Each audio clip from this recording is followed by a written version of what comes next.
Tell us, which city or country are you joining us from? We love connecting with our global audience. Now, let's dive into today's story. Chapter 1. The Mason Family. Jack Mason sat in his pickup truck outside the modest suburban home he'd purchased 7 years ago, reluctant to turn off the engine. 3 months of deployment in Eastern Europe had left him bone-tired, but something else kept him from walking through his front door. The text from his wife Diane had been brief. Welcome home.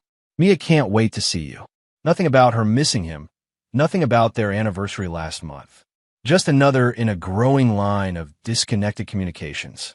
At 41, Jack had spent nearly 20 years in the military, the last 12 in Special Forces.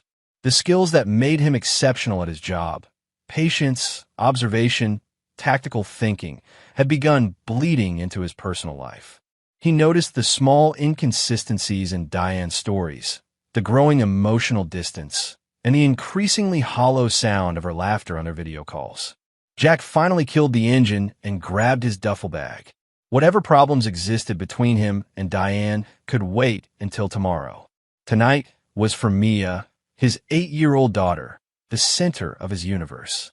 The house was quiet when he entered, too quiet for 6:30 in the evening. Usually, Mia would be practicing piano or watching TV, filling the space with her boundless energy. "Hello," Jack called out, dropping his bag in the entryway. Footsteps rushed down the stairs, and Mia appeared, her blonde hair flying behind her as she launched herself into his arms. "Daddy, you're finally home," she squealed as Jack lifted her, spinning her around. "There's my sunshine," Jack said, his smile genuine for the first time in months. "Where's Mom?" Mia's expression dimmed slightly. "She had to go out. Work stuff. She said she'd be back for dinner." Jack nodded, hiding his disappointment. Diane worked as a real estate agent, and emergency showings weren't uncommon. Still, she'd known exactly when he'd be home. "Is Warren with you?" Mia asked, her eyes scanning the empty hallway behind him. Jack frowned. "Who's Warren?" "Mom's friend," Mia replied casually. "He comes over sometimes when you're away." Jack kept his expression neutral despite the sudden tightness in his chest. "I don't know any Warren. Is he a work friend?" Mia shrugged. "I guess. He brings Mom wine, and they talk a lot after I go to bed." Jack swallowed hard. "How about you show me what you've been working on at school while we wait for Mom?" As Mia led him to the kitchen table covered with her artwork, Jack's mind was already calculating, assessing, planning, just as he'd been trained to do in hostile territory. Across town, Diane Mason sat across from Warren Blake in a dimly lit restaurant, twisting her wedding ring nervously. "You need to make a decision, Diane," Warren said, his voice low and intense. At 36, Warren was 5 years younger than Diane and worked in the same real estate office. His dark hair and confident demeanor had drawn her in during a period when Jack's absences had become too much to bear. "Jack's home now, and you can't keep this up forever." "I know," Diane whispered, guilt and confusion warring within her. "I just need more time. Mia adores her father, and I can't just blow up her world overnight." Warren's eyes darkened. "What about us? What about what I need?" "I've been patient, Diane, but patience has its limits." Unknown to either of them, this conversation would set in motion a chain of events neither could have anticipated. Back home, as Jack tucked Mia into bed, he noticed a drawing on her nightstand. It showed 3 figures, a small blonde girl, a brown-haired woman, and a tall man with dark hair, not Jack's military short light brown. "Is this Warren?" Jack asked, keeping his voice casual. Mia nodded sleepily. "He doesn't like me much," she mumbled. "He's nice when Mom's looking, but his eyes get scary when she's not." Jack kissed her forehead, his protective instincts flaring. "Don't worry, sunshine. Everything's going to be okay." By the time Diane returned home at 9:30, Jack had formulated the beginnings of a plan. Not for confrontation, not yet, but for information. "Sorry I'm late," Diane said, avoiding his eyes as she hung up her coat. Emergency showing turned into an offer. "We needed to get the paperwork done." Jack smiled, playing the role of the unsuspecting husband. "That's great, babe. Congratulations." As they moved around each other in the kitchen, the familiarity of 12 years of marriage mixing uncomfortably with the distance that had grown between them, Jack noticed the faint smell of unfamiliar cologne clinging to Diane's clothes. "How about a proper welcome home this weekend?" Jack suggested. "We could drop Mia at your mom's and have the house to ourselves." The flash of panic in Diane's eyes confirmed his suspicions before she recovered with a tight smile. "Sure, that sounds nice. I'll call Mom tomorrow." That night, as Diane slept beside him, Jack stared at the ceiling, his training kicking in. If this were a mission, he'd need reconnaissance, evidence, and a clear extraction plan. The fact that he was thinking about his marriage in tactical terms should have bothered him, but instead, it brought clarity. But there was something else gnawing at him. Mia's comment about Warren's scary eyes. If this man was potentially a threat to his daughter, the situation demanded more immediate attention. Chapter 2. The Unraveling. Jack spent the next week establishing what appeared to be his new home routine. He mentioned a possible security consulting job that would keep him busy during business hours, giving Diane the impression he wouldn't be around during the day. In reality, he was conducting careful surveillance. He placed discrete cameras in the common areas of the house. Nothing in bedrooms or bathrooms, just the living room, kitchen, and entryways. He installed a simple GPS tracker on Diane's car and set up monitoring software on the family computer. On Tuesday, while supposedly at a job interview, Jack followed Diane to a coffee shop where she met Warren Blake. From his position across the street, Jack took photos with a telephoto lens, capturing their intimate body language and the moment Warren's hand lingered on Diane's thigh under the table. A background check on Warren revealed concerning information. He had no criminal record, but he'd changed jobs frequently, moving from one real estate office to another across 3 states in the past 8 years. There were gaps in his employment history that didn't align with his claimed career trajectory. More troubling was what Jack found when he dug deeper. 2 restraining orders from ex-girlfriends that had been filed and later dropped. The women had moved away shortly afterward, making Jack wonder if they'd been threatened or paid off. By Thursday, Jack had confirmed that Diane and Warren were having an affair, but his concern had shifted primarily to Warren's character and the potential threat he posed to Mia. That evening, Mia's second-grade teacher, Ms. Parker, called the house. "Mr. Mason, I'm sorry to bother you at home, but I wanted to discuss something about Mia," she began hesitantly. "Is everything okay?" Jack asked, immediately alert. "She's been more withdrawn lately. Today, during our feelings exercise, she drew a picture of what she called Mom's friend standing outside her bedroom door, and it seemed to upset her. When I asked about it, she said he makes her uncomfortable, but she's afraid to tell her mom." Jack's blood ran cold. "Thank you for letting me know, Miss Parker. I'll talk with Mia tonight." After dinner, Jack took Mia for ice cream, creating a safe space away from home to talk. "Sunshine, you know you can tell me anything, right?" he asked as Mia worked on her chocolate sundae. She nodded, chocolate smeared on her chin. "Ms. Parker mentioned you drew a picture today of Warren outside your bedroom door. Has that happened?" Mia stared at her ice cream. "Sometimes when Mom thinks I'm asleep, Warren comes upstairs. He stands outside my door sometimes." Jack kept his voice gentle despite the rage building inside him. "Does he ever come into your room?" "He tried once," Mia said, her voice small. "But I pretended to wake up and said I needed Mom, so he left." Jack struggled to maintain his composure. "You did exactly the right thing, Mia. I'm so proud of you." He squeezed her hand. "Has anything else happened that made you uncomfortable?" "He took pictures of me at the pool when Mom wasn't looking," Mia said. "And he asks weird questions about when I take baths and stuff." Every instinct Jack had developed through years of identifying threats screamed danger. Warren Blake wasn't just a man having an affair with his wife. He was potentially grooming his daughter. That night, Jack made a decision. He would not confront Diane yet. That would only alert Warren and possibly drive their activities further underground. Instead, he needed to catch Warren in a compromising situation that would leave no doubt about his intentions. The next day, Jack installed additional security measures in Mia's room and throughout the house, including motion sensors that would alert his phone. He also placed a small panic button disguised as a bracelet charm on Mia's favorite bracelet, showing her how to press it if she ever felt scared. "It's like our special secret signal," he explained. "If you press it, it tells me you need me, and I'll come right away." Meanwhile, Diane was growing increasingly entangled with Warren, unaware of his disturbing interest in her daughter. Warren had been pushing harder for Diane to leave Jack, using a combination of romance and subtle manipulation.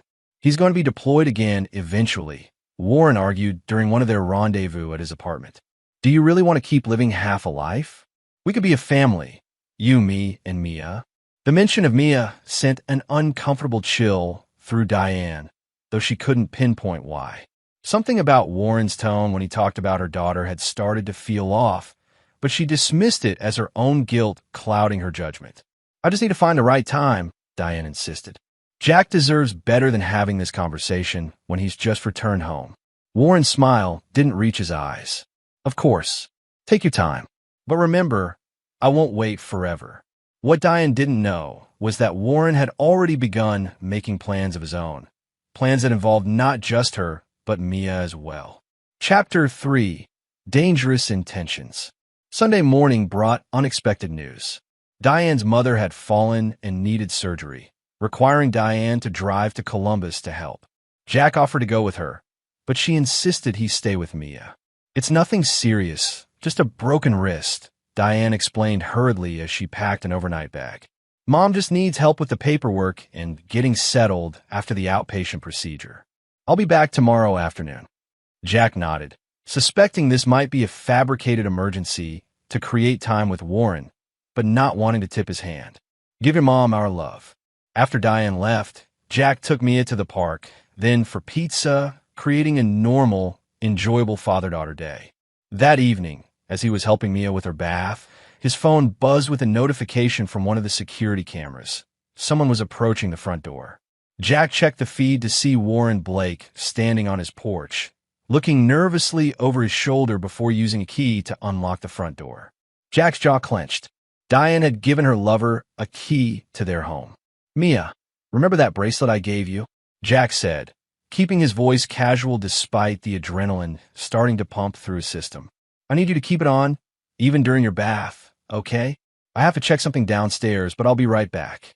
Jack quickly helped Mia finish her bath and get into her pajamas, then tucked her into bed with strict instructions to press the panic button if anyone other than him came into her room. He positioned himself in the master bedroom with his laptop, monitoring the security feeds as Warren moved through the house downstairs. Warren spent several minutes rummaging through Jack's office, photographing documents and searching drawers. Then, disturbingly, he moved to Mia's bedroom door, standing outside for long moments before slowly turning the handle. Jack was already moving, silent and fast as he'd been trained. As Warren pushed Mia's door open, Jack came up behind him, wrapped an arm around his throat in a blood chokehold, and dragged him backward into the hallway. Make a sound, and I'll crush your windpipe, Jack whispered into Warren's ear as the man struggled. My daughter is sleeping, and you're going to tell me exactly what you're doing in my house. Jack dragged Warren downstairs and forced him into a chair in the kitchen, cable tying his wrist to the armrests. I have a key, Warren gasped once Jack released the chokehold. Diane gave it to me. We're together. I know about the affair, Jack said coldly. What I want to know is why you were entering my 8-year-old daughter's bedroom. Warren's eyes darted around, looking for an escape. I wasn't. I was just checking the house. Diane asked me to grab some things for her. In my daughter's bedroom? Jack leaned in close. The same daughter you've been photographing at the pool? The same one you ask about bath times. Fear flashed across Warren's face. She told you that? She's making things up. Kids do that. Jack's expression didn't change as he pulled out his phone and showed Warren footage from the hidden cameras. Warren standing outside Mia's room on previous occasions. Warren following Mia with his eyes when Diane wasn't looking. I've been watching you, Jack said, and I've done some digging. Those restraining orders in Denver and Phoenix? The women who suddenly moved away? I made some calls. They were both single mothers. Warren's face contorted with rage. You don't know anything. Diane doesn't love you anymore. She's leaving you for me. This isn't about Diane, Jack said, his voice deadly quiet. This is about my daughter. I want you to listen very carefully. You're going to leave this house and never contact my family again. I'm keeping all the evidence I've gathered, and if you ever come near Mia again, I'll make sure everyone knows exactly what kind of man you are. Warren laughed, an ugly sound. Threats? Really? You think Diane will believe you over me? I've been her shoulder to cry on for months. You're nothing but a part-time husband who puts his military career above his family. By the time I'm done, you'll be lucky if you get supervised visitation with Mia. The threat to separate him from his daughter snapped something in Jack. His training had taught him to identify predators, and every instinct told him Warren Blake was dangerous, not just to his marriage, but to Mia. Before Jack could respond, his phone buzzed with an alert from Mia's panic button. His blood ran cold as he pulled up the security feed to see a clearly intoxicated Diane stumbling into Mia's bedroom, waking the girl and slurring something about packing a bag. Jack's world narrowed to a single focus, protecting his daughter. He zip-tied Warren's ankles to the chair and moved swiftly upstairs. In Mia's room, he found Diane ineffectually trying to help a confused and frightened Mia pack a small suitcase. "Diane, what are you doing?" Jack asked from the doorway. She spun around, nearly losing her balance. "Jack, we're just having girls' night at a hotel. Mom's surgery was canceled." "You're drunk," Jack said flatly. "And Warren Blake is downstairs tied to a chair after I caught him trying to enter Mia's room while she was sleeping." Diane's face went pale. "What? No, Warren wouldn't. He loves me, he wouldn't." "Daddy," Mia whimpered, running to Jack and wrapping her arms around his legs. "I don't want to go." Jack lifted Mia into his arms. "You're not going anywhere, sunshine. Mom's not feeling well right now. You can't keep my daughter from me," Diane slurred, anger replacing shock. "Warren told me you might try something like this. He warned me you'd make up lies about him when you found out about us." Jack's jaw tightened. "This isn't about us, Diane. This is about Mia's safety. Warren has a history with single mothers. He's been watching Mia, photographing her, asking about her bath times. He was entering her room tonight while she was sleeping." "You're lying," Diane insisted, though doubt crept into her voice. "Let me talk to him." "Go ahead," Jack said, not moving from his protective stance in front of Mia. "He's in the kitchen, but Mia stays with me." Diane stumbled downstairs, Jack following at a distance with Mia still in his arms. When they reached the kitchen, the chair was empty, cut zip ties on the floor. The back door stood open to the night. "See? You made the whole thing up," Diane accused, though her voice lacked conviction. Jack set Mia down behind him. "Check your phone," he said to Diane. "I sent you video clips while you were upstairs." Diane pulled out her phone, her hands shaking as she opened her messages. Jack had sent her footage of Warren standing outside Mia's room on multiple occasions, along with clips of her daughter's teacher discussing Mia's concerns. "This doesn't prove anything," Diane whispered, but the blood had drained from her face. Before Jack could respond, the lights in the house suddenly went out. Then came the sound of breaking glass from the living room, followed by heavy footsteps. "Get behind me," Jack ordered, pushing both Diane and Mia toward the pantry. "Lock yourselves in and call 911. Warren's voice came from the darkness of the living room. "You think you're so smart, don't you, Jack? Special Forces tough guy, but I've dealt with men like you before." Jack moved silently through the kitchen, his eyes already adjusted to the darkness. His training kicked in automatically: assess threats, control the environment, protect the innocent. The faint gleam of metal caught Jack's eye. Warren had returned with a weapon, likely a knife. "You should have just let her go," Warren continued, moving through the dark house. "We could have worked out a custody arrangement. But now I'll have to handle things differently." Jack positioned himself near the entrance to the living room, listening intently as Warren moved closer. The man was broadcasting his location with every word, every footstep. "Amateur." As Warren stepped into the kitchen, Jack struck. A quick blow to the wrist sent the knife clattering across the tile floor. Warren responded with surprising strength, tackling Jack against the counter. They grappled in the darkness, Warren fighting with the desperate fury of a man with nothing to lose, Jack with the control of his years of training. Warren landed a lucky blow to Jack's jaw, momentarily stunning him, then scrambled for the fallen knife. Jack recovered quickly, launching himself at Warren just as the man's fingers closed around the knife handle.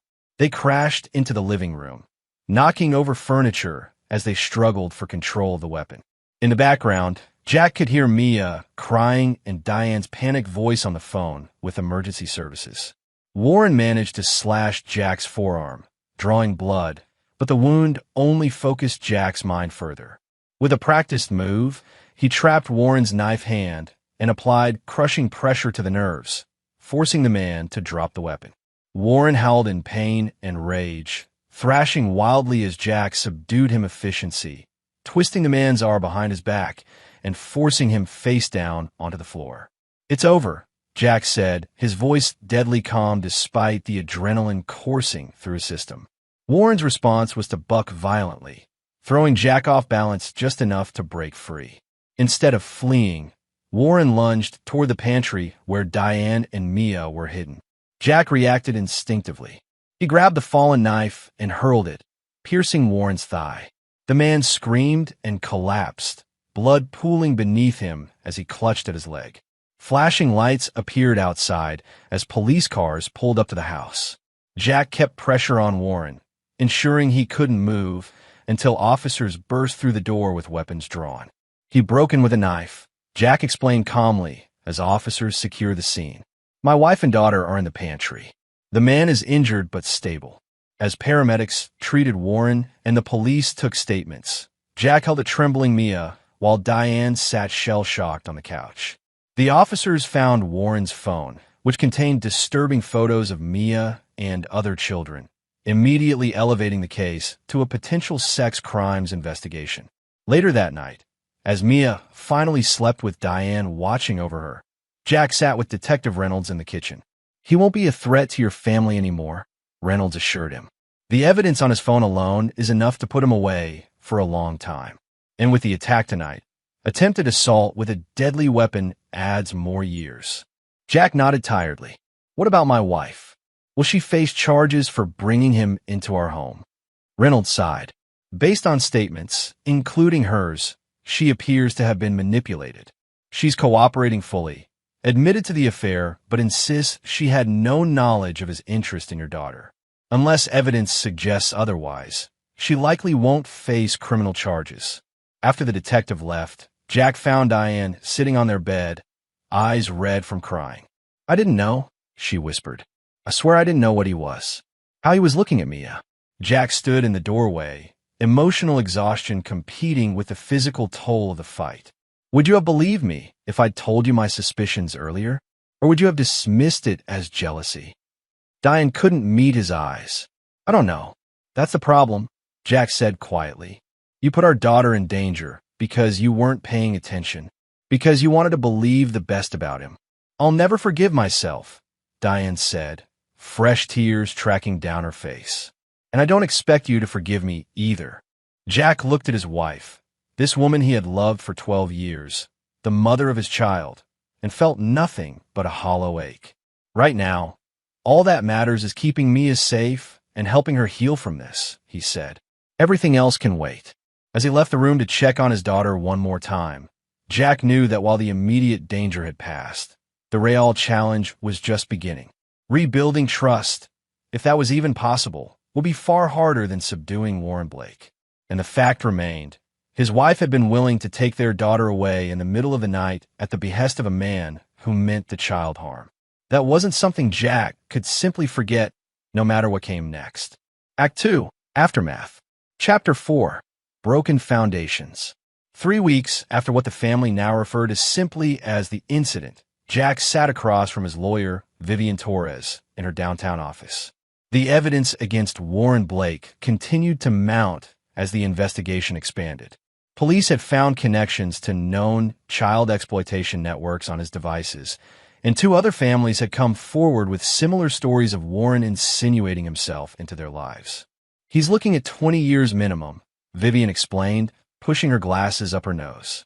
"His lawyer is already talking plea deal, but the prosecutor isn't in a generous mood. The evidence is overwhelming." Jack nodded. Warren's fate was sealed, but his own future remained uncertain.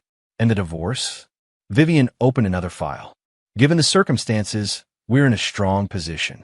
Diane's admitted to the affair in her statement to police and her actions that night, coming home intoxicated, attempting to remove Mia from the house. work in your favor for primary custody. She's still Mia's mother, Jack said quietly. Despite everything, he couldn't bring himself to completely sever Mia's relationship with Diane. The girl had experienced enough trauma already. Of course, Vivian agreed. But the court will consider the lapse in judgment. The arrangement we're proposing gives you primary physical custody with Diane having supervised visitation initially, transitioning to regular visitation if things go well. When Jack returned home, he found Mia and her new therapist, Dr. Landry, finishing a session at the kitchen table. The child psychologist had been working with Mia twice weekly since the attack, helping her process the confusing and frightening events. She's doing remarkably well, Dr. Landry told Jack privately after Mia went upstairs to play. Children are resilient, especially when they have a secure attachment figure they can trust, which she clearly has in you. What about her relationship with Diane? Jack asked, keeping his voice low. Diane had moved to a nearby apartment the week after the incident, recognizing that her presence was complicating Mia's recovery. Dr. Landry's expression grew more measured. It's complicated. Mia loves her mother, but she's confused and hurt by what happened. She's expressed worry that her mother chose Warren over her. The therapist paused. Have you and Diane discussed long-term arrangements? Jack sighed. We're working through it with lawyers. I don't want to keep Mia from her mother, but I can't trust Diane's judgment right now. That's understandable, Dr. Landry said. I'd recommend continuing the current arrangement for now. Scheduled visits in neutral locations, gradually increasing duration as Mia becomes more comfortable.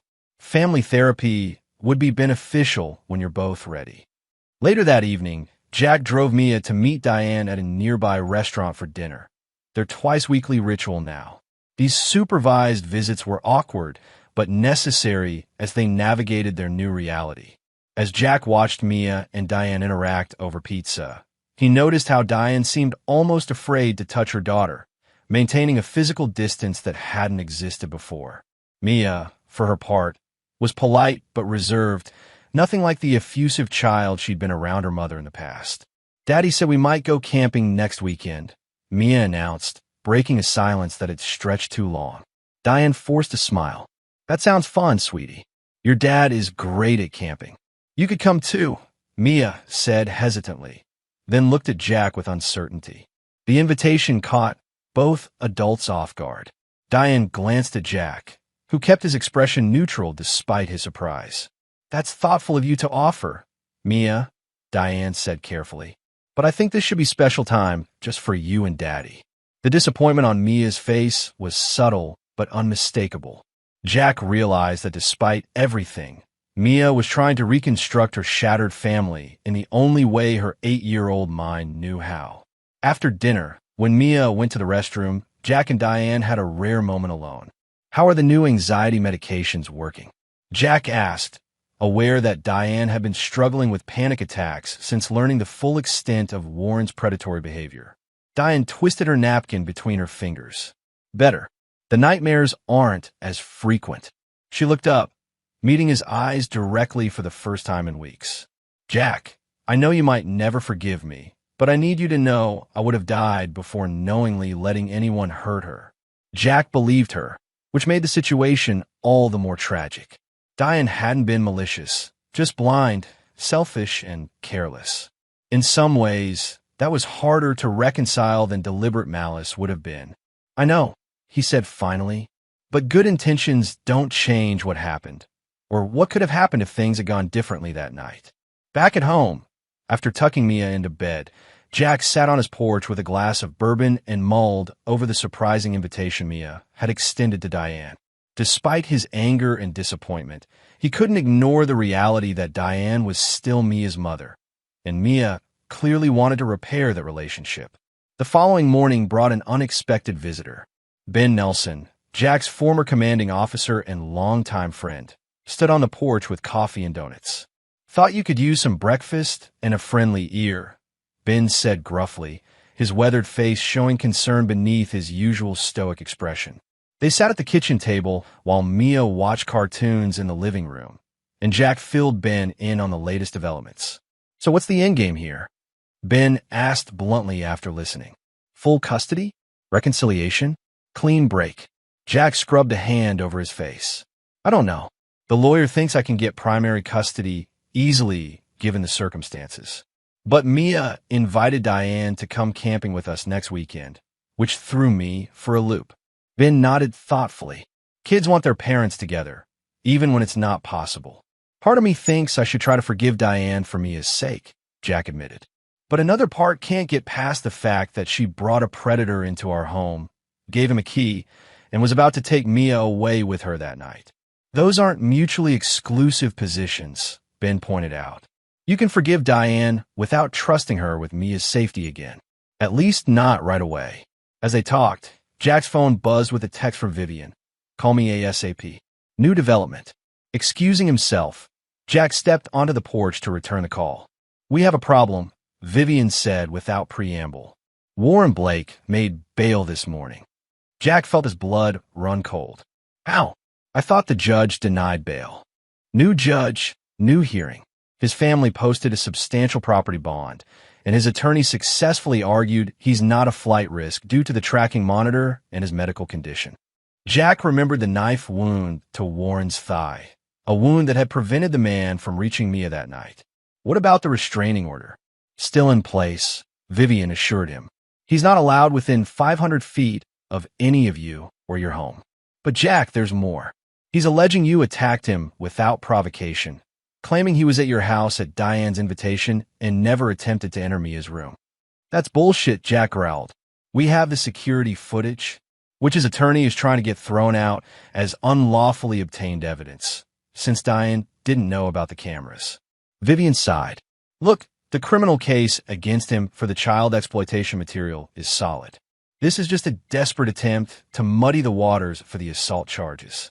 After hanging up, Jack returned to the kitchen, his expression tight with controlled anger. Warren made bail, he told Ben, keeping his voice low so Mia wouldn't overhear. Ben's eyes hardened. Do you think he'll violate the restraining order? Men like that don't respect legal boundaries, Jack said.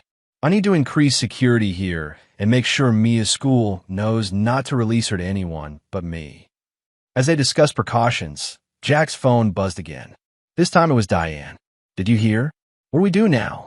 Jack stared at the message, noting the we. The first time since the separation that Diane had framed their situation as a shared problem rather than parallel struggles. Despite everything, when faced with a threat to Mia, Diane's protective instincts had finally surfaced. I'm handling it, he texted back. Stay at your apartment. I'll update you later. Ben watched Jack with knowing eyes. You're not just going to sit back and wait for the legal system, are you? Jack shook his head slowly. Warren Blake is a predator who's already demonstrated he's willing to use violence. I'm not going to give him a chance to hurt my family again. What do you need? Ben asked simply. Eyes on Blake. Information on his movements, associates, routine, and maybe backup depending on what he does next. Ben nodded, pulling out his phone. I know a few guys who owe me favors. Discreet surveillance, off the books. As they worked out details, Jack felt a familiar calm settling over him, the focused alertness that had served him well during missions. Warren Blake had underestimated him once. It wouldn't happen again. Meanwhile, across town, Warren sat in his apartment, leg propped up on a cushion as he seethed with humiliation and rage. The tracker on his ankle was a constant reminder of his current restrictions, but his mind was already working on ways around them.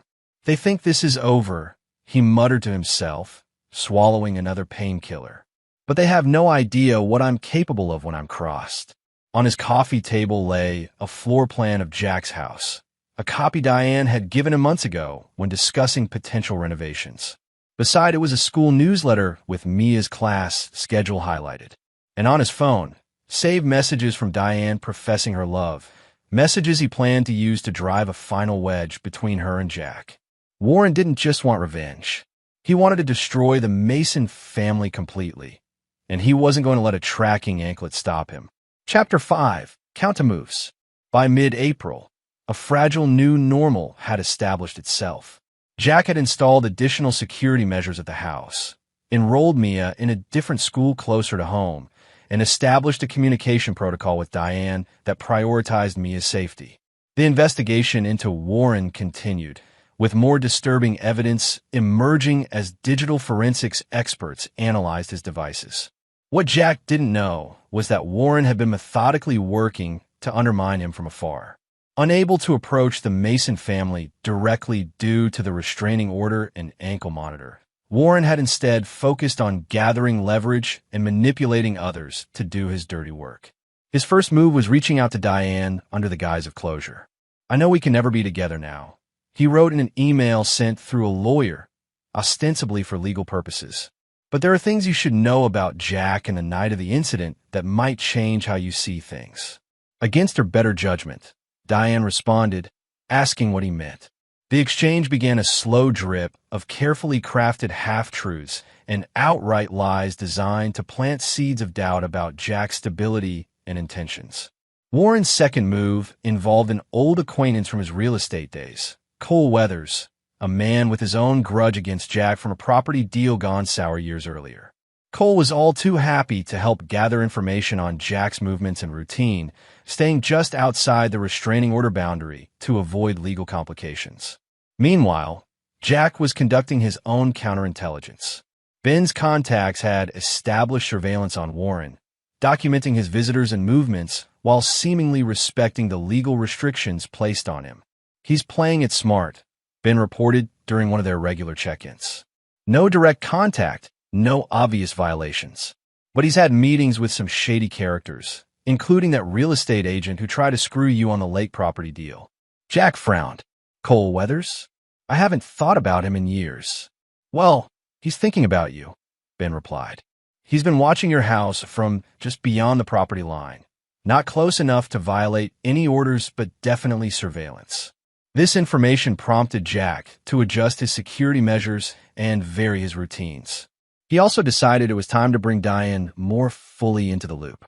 They met at a neutral location, a park where Mia could play on the playground while they talked privately on a nearby bench. "Warren's been contacting me," Diane admitted after Jack explained his concerns. "Through his lawyer, supposedly for case-related issues, but the messages always contain personal elements. Subtle things about you, about us." Jack kept his expression neutral despite the flare of anger. "What kind of things?" Diane looked away, watching Mia on the swings. "Suggestions that you've been violent before, that your military background makes you unstable, that you're using Mia to punish me. And do you believe any of that?" Jack asked quietly. Diane finally met his gaze. "No, but he's persuasive. If I didn't know better, if I hadn't seen what happened that night, I might start to doubt myself." This candor from Diane was new, a sign that perhaps she was finally seeing Warren for who he truly was. Jack decided to trust her with more information. "He's having you watched," Jack said. "And me. A man named Cole Weathers has been surveilling our movements."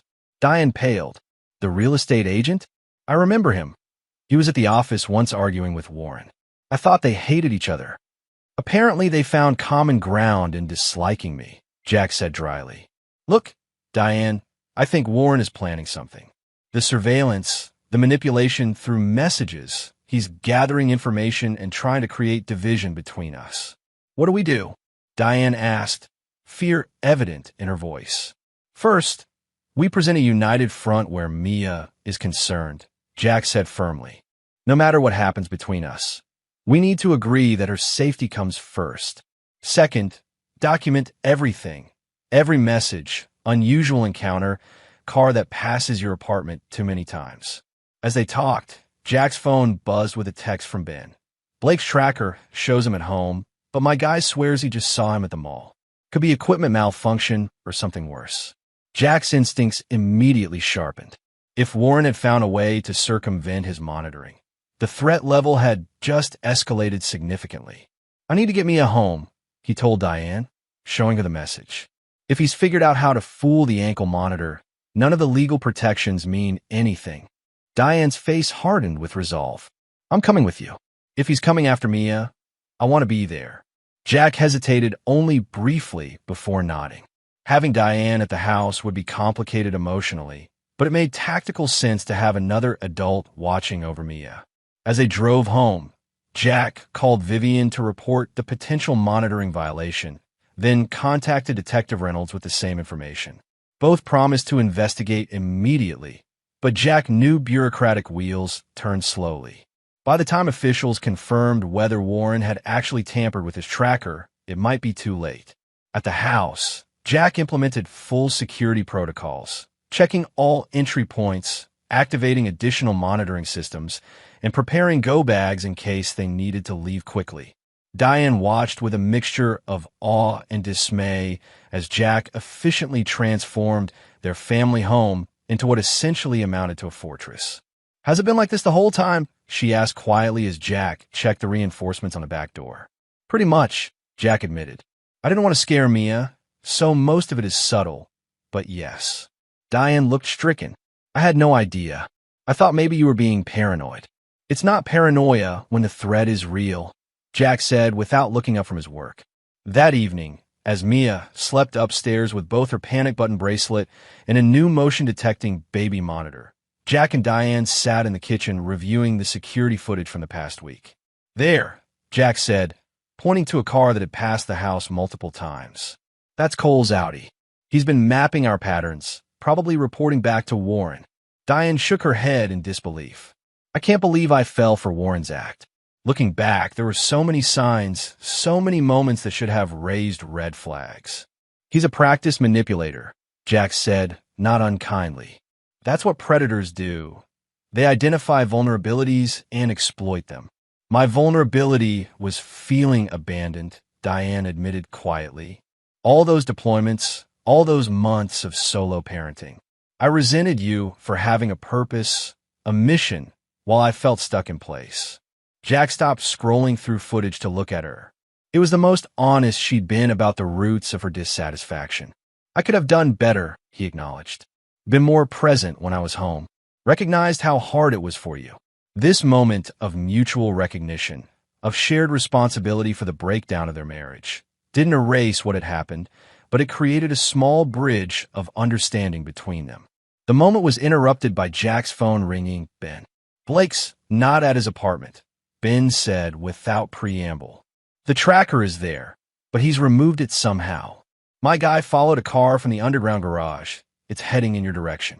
Jack immediately moved to action. "How long?" 20 minutes, maybe less," Ben replied. "I'm 10 minutes out with backup." Jack ended the call and turned to Diane. "Warren's coming. We need to move Mia now." They had practiced this drill. Jack had insisted on it despite Diane initially thinking it excessive. Now, she moved with focused urgency, grabbing the go bag while Jack went to wake Mia. "Sunshine, remember our special game?" Jack asked gently as he roused a sleepy Mia. "We need to play it right now. The quiet hide and seek one." Mia, still half asleep but sensing the tension, nodded and allowed Jack to carry her downstairs. Diane was already waiting by the hidden exit Jack had installed in the pantry, a modification that led to a neighbor's yard through a concealed tunnel. "Go with Mom," Jack instructed Mia, transferring her into Diane's arms. "Follow the path exactly like we practiced. Ben will meet you at the safe house." "You're not coming?" Diane asked, suddenly afraid. Jack checked his weapon, a 9mm pistol he'd legally owned for years, but had only recently started carrying in the house. "Someone needs to deal with Warren. He won't stop unless he's forced to." "Jack, don't," Diane pleaded. "Let the police handle it. Come with us." "The police won't get here in time," Jack said grimly. "And I'm not running while he's free to keep pursuing us. Go, now." As Diane reluctantly carried Mia through the concealed exit, Jack positioned himself in the darkened living room with a clear view of both the front and back entrances. He sent a quick text to Detective Reynolds with his suspicions about Warren's imminent arrival, then settled in to wait. He didn't have to wait long. 15 minutes later, a car pulled up half a block away, lights off. Through his night vision monocular, Jack observed two men exit the vehicle. Warren, moving with a slight limp, and Cole Weathers. Instead of approaching the front door, the men circled around toward the back of the property, clearly planning to enter through the less visible rear of the house. Jack smiled grimly. Predictable. When the sound of breaking glass came from the sunroom at the back of the house, Jack remained motionless, allowing the intruders to fully commit to the break-in. He had positioned remote cameras throughout the house, giving him a tactical advantage. He could track their movements while remaining unseen. Warren entered first, a pistol in his hand, scanning the darkened kitchen. Cole followed, carrying what appeared to be a duffel bag. "Remember, we grab the kid and go," Warren whispered. "Mason will do anything to get her back, including dropping the charges." "What about the wife?" Cole asked. Warren's face twisted with malice in the dim light. "She's collateral damage. She betrayed me, chose him over me after everything I did for her." Jack felt cold fury wash over him at the confirmation of their intentions. This was no longer just about revenge or intimidation. They had come to abduct his daughter, potentially harm his wife. The stakes couldn't be higher. He allowed them to move deeper into the house, watching through the camera feed as they cleared rooms one by one, growing increasingly confused and agitated at finding the house apparently empty. "They must have been warned," Cole said nervously. "Maybe we should bail." "No," Warren snarled. "They're here somewhere. The car's still in the garage, and Mason wouldn't leave it if they were running." As they approached the living room where Jack waited, he sent a final text to Ben. "Two armed intruders. Hostile intent confirmed. Engaging." Then he stepped out from behind his position, weapon raised.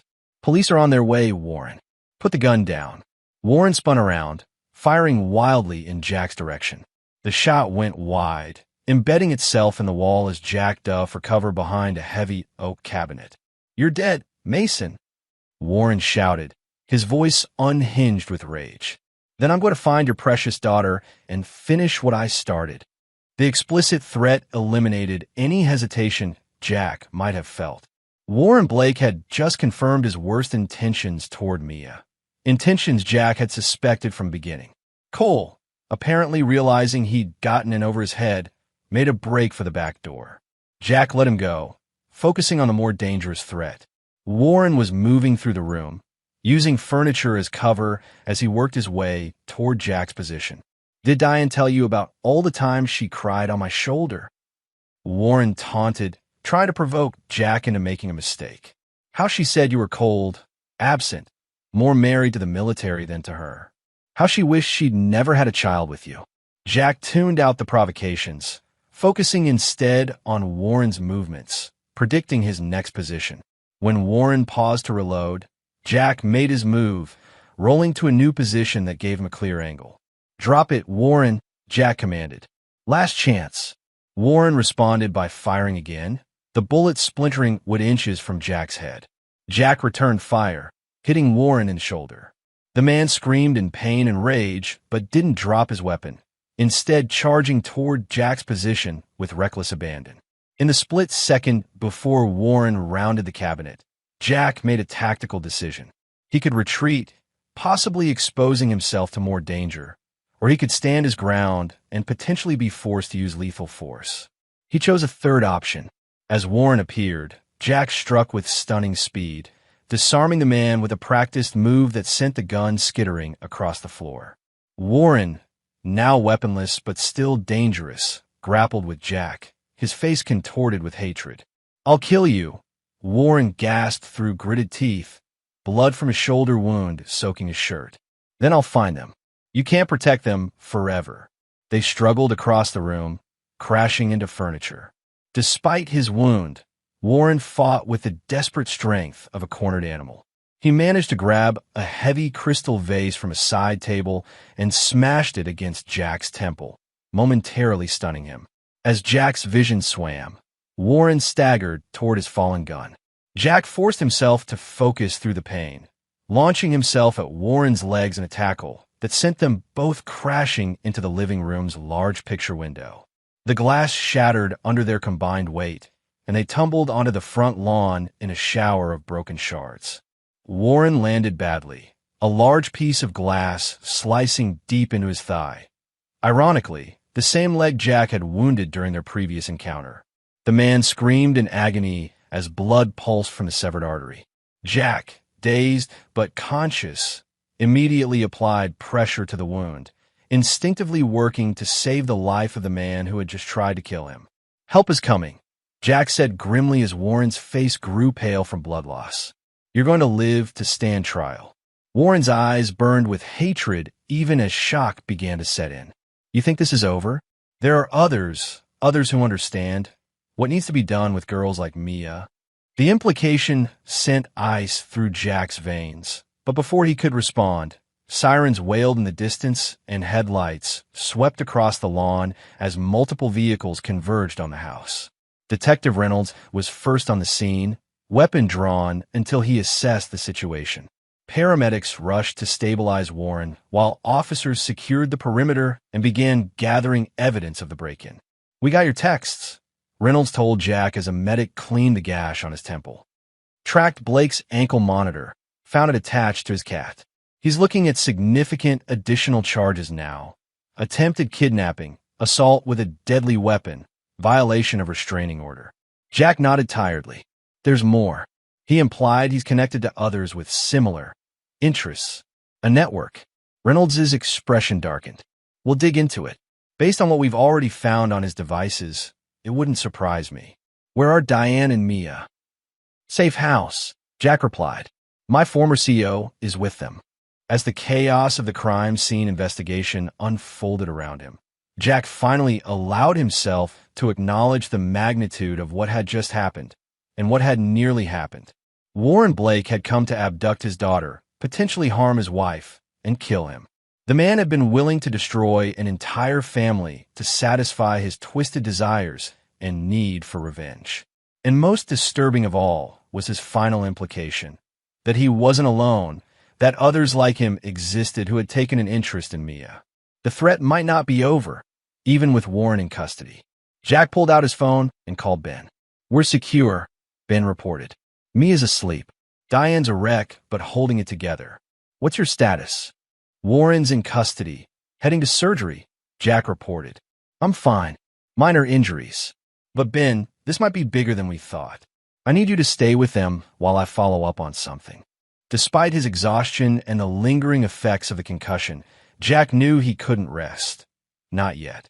Warren's ominous words suggested a wider threat, one that might still be lurking even with the primary predator contained. As the ambulance carrying Warren pulled away and investigators continued processing the scene, Jack stood in the shattered remnants of his home, more determined than ever to uncover the full extent of the danger to his family, and to eliminate it, whatever the cost. Chapter 6. Deeper Currents. The attack at the Mason home made local headlines, with initial reports characterizing it as a home invasion gone wrong. Detective Reynolds, recognizing the sensitivity of the case, managed to keep Warren's specific interest in Mia out of the press, focusing instead on the restraining order violation and assault charges. Jack spent the night at the hospital being monitored for his concussion, against his wishes but at Reynolds' insistence. By morning, he learned that Warren had survived surgery but remained in critical condition under police guard. Cole Weathers had been apprehended trying to flee the city and was now cooperating with investigators in exchange for leniency.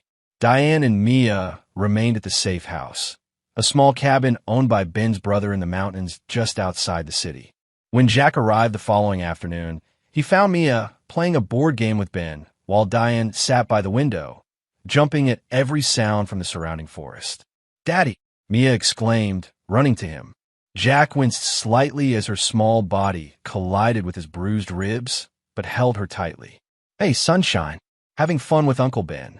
He lets me win at Monopoly," Mia whispered loudly, causing Ben to protest good-naturedly. Jack exchanged a look with Diane, whose relief at seeing him was evident despite the strain between them. After getting Mia settled back at her game, Jack spoke privately with Diane and Ben on the cabin's small porch. Warren made it through surgery, Jack reported. He's under guard and facing multiple felony charges now. Cole Weathers is singing like a canary, apparently trying to save his own skin. What about what Warren said?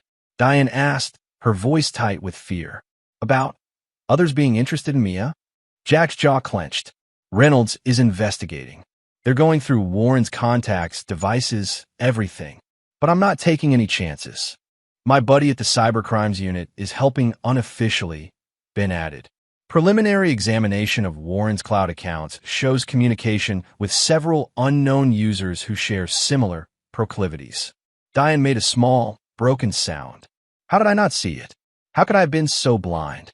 Jack didn't answer the rhetorical question. Instead, he outlined their next steps. The house isn't safe right now. Too much damage and potentially compromised. I've arranged for a rental property under Ben's name while we figure out our next move. Our next move? Diane questioned, catching the pronoun. Jack met her gaze steadily. Warren's attack has changed things. There may be a bigger threat out there, one targeting our daughter.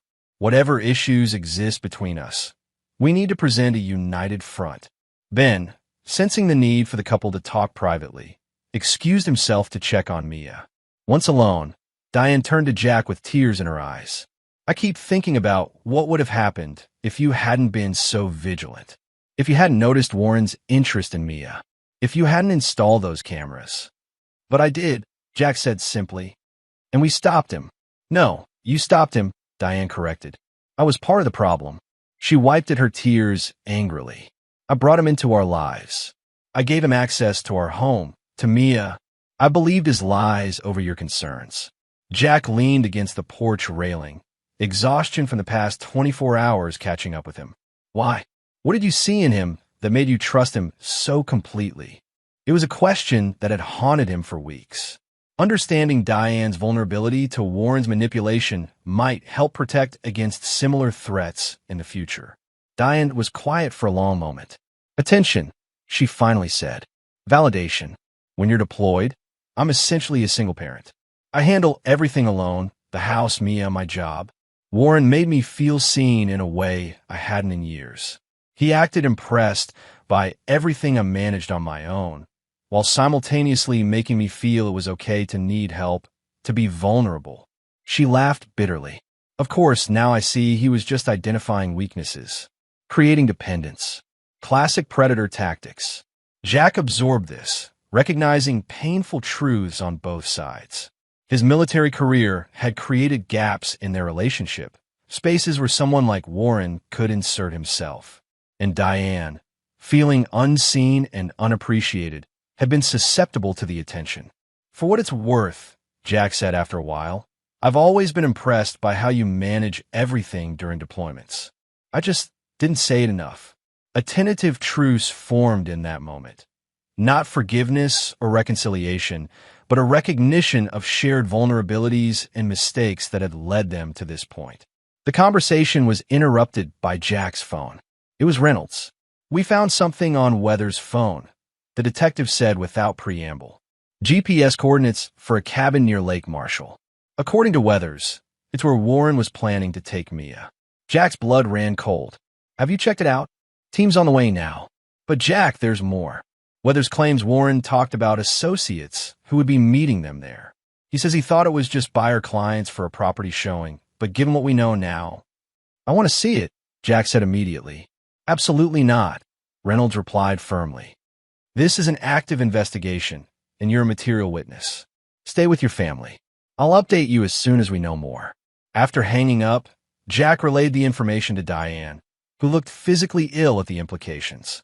We need to get Mia further away, she whispered. Maybe my sister's place in Oregon? Jack shook his head. Running won't solve this. If there really is a network involved, they could have resources beyond what we imagine. Our best bet is to stay close to the investigation, help identify everyone involved, and make sure they're all apprehended. Their discussion was interrupted by Ben, who stepped onto the porch with a concerned expression. Jack, Mia's asking about going home. She wants to know when things will be normal again. The simple question from an 8-year-old perspective highlighted the cruel reality they faced. Normal might never return, not in the way Mia remembered it. Tell her we're having a special vacation for a while, Jack suggested after a moment's thought.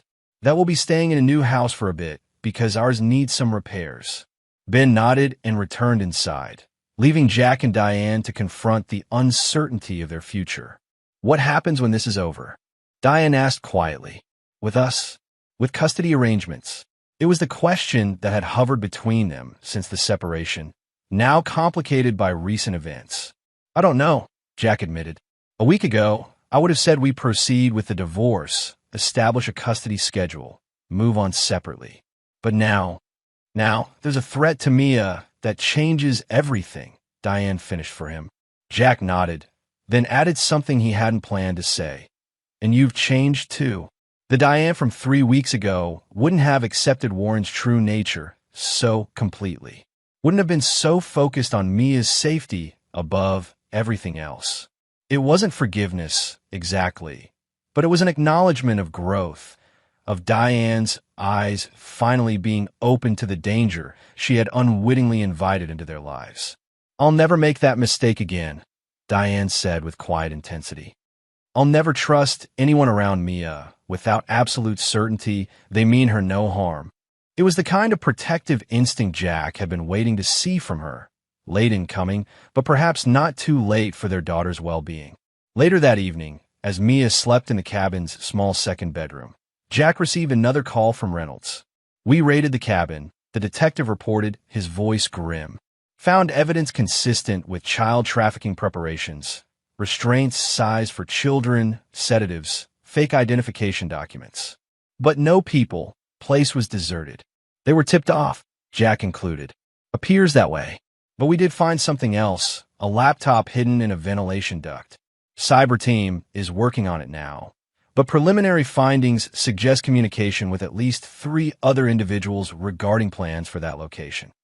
The implications were clear. Warren wasn't working alone, and his associates were still out there.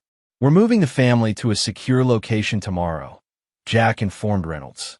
Ben's arranged it through unofficial channels. Reynolds didn't bother arguing against this breach of protocol. Keep me updated on your location. And Jack, watch your back. If these people are as organized as they appear to be, they won't appreciate you disrupting their operation. After ending the call, Jack stepped outside for fresh air, trying to process the escalating situation. What had begun as a betrayal by his wife had evolved into something far more sinister, a glimpse into a dark network that trafficked in the exploitation of children. And, somehow, his family had become entangled in it. Ben joined him a few minutes later, handing him a mug of coffee laced with bourbon. Reynolds called me too, Ben said. Filled me in on the cabin. Jack took a long swallow of the spiked coffee. This is bigger than we thought. Always was, Ben replied. Men like Warren don't operate in isolation. They find each other, protect each other. And now they know we've identified one of them, Jack said. Which means Mia isn't just a target of opportunity anymore. She's a liability. A witness who could identify Warren. Ben's expression was grave. You really think they'd come after an 8-year-old to silence her? People who traffic children are capable of anything, Jack said flatly. And Warren knows Mia could identify him, could testify about his behavior around her. The implications hung heavily in the night air. Their enemy wasn't just Warren Blake anymore. It was an unknown number of individuals with similar intentions, potentially with resources and connections they couldn't yet identify. The rental property is secure, Ben assured him. Former military owns it, off the grid, no digital footprint.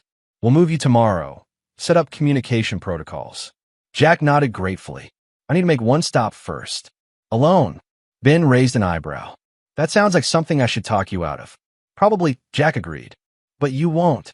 The following morning, while Diane packed their meager belongings and Ben prepared Mia for the move with a game pretending they were spies on a secret mission, Jack drove to the hospital where Warren remained under guard. Using his military ID and a connection with the hospital's head of security, a former Marine, Jack gained access to Warren's room. The man lay handcuffed to the bed, tubes and monitors connecting him to various machines. His face was pale, his breathing shallow. Mason, Warren croaked when he saw Jack, fear briefly flashing across his features before being replaced with defiance. Come to finish the job? I came for information, Jack said, closing the door behind him. About your associates. The ones who were going to meet you at the cabin. Warren's lips twisted in a weak approximation of his former smirk. I have no idea what you're talking about.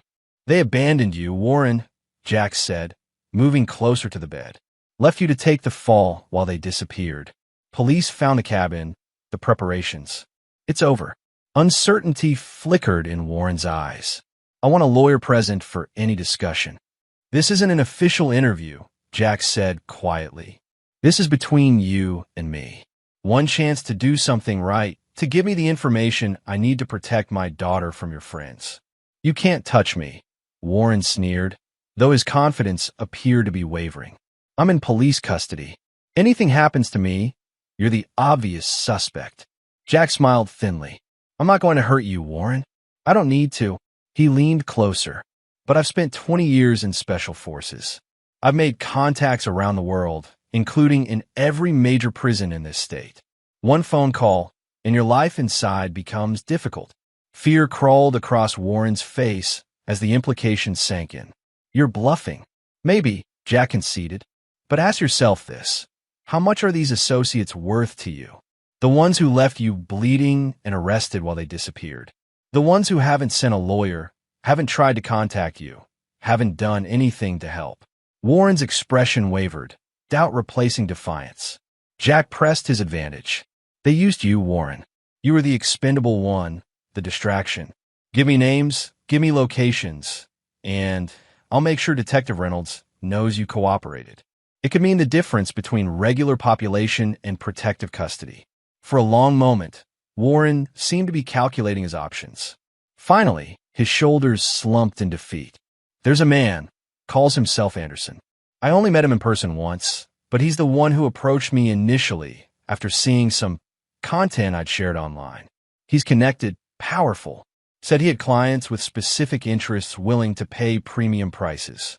Jack kept his expression neutral despite the revulsion rising within him.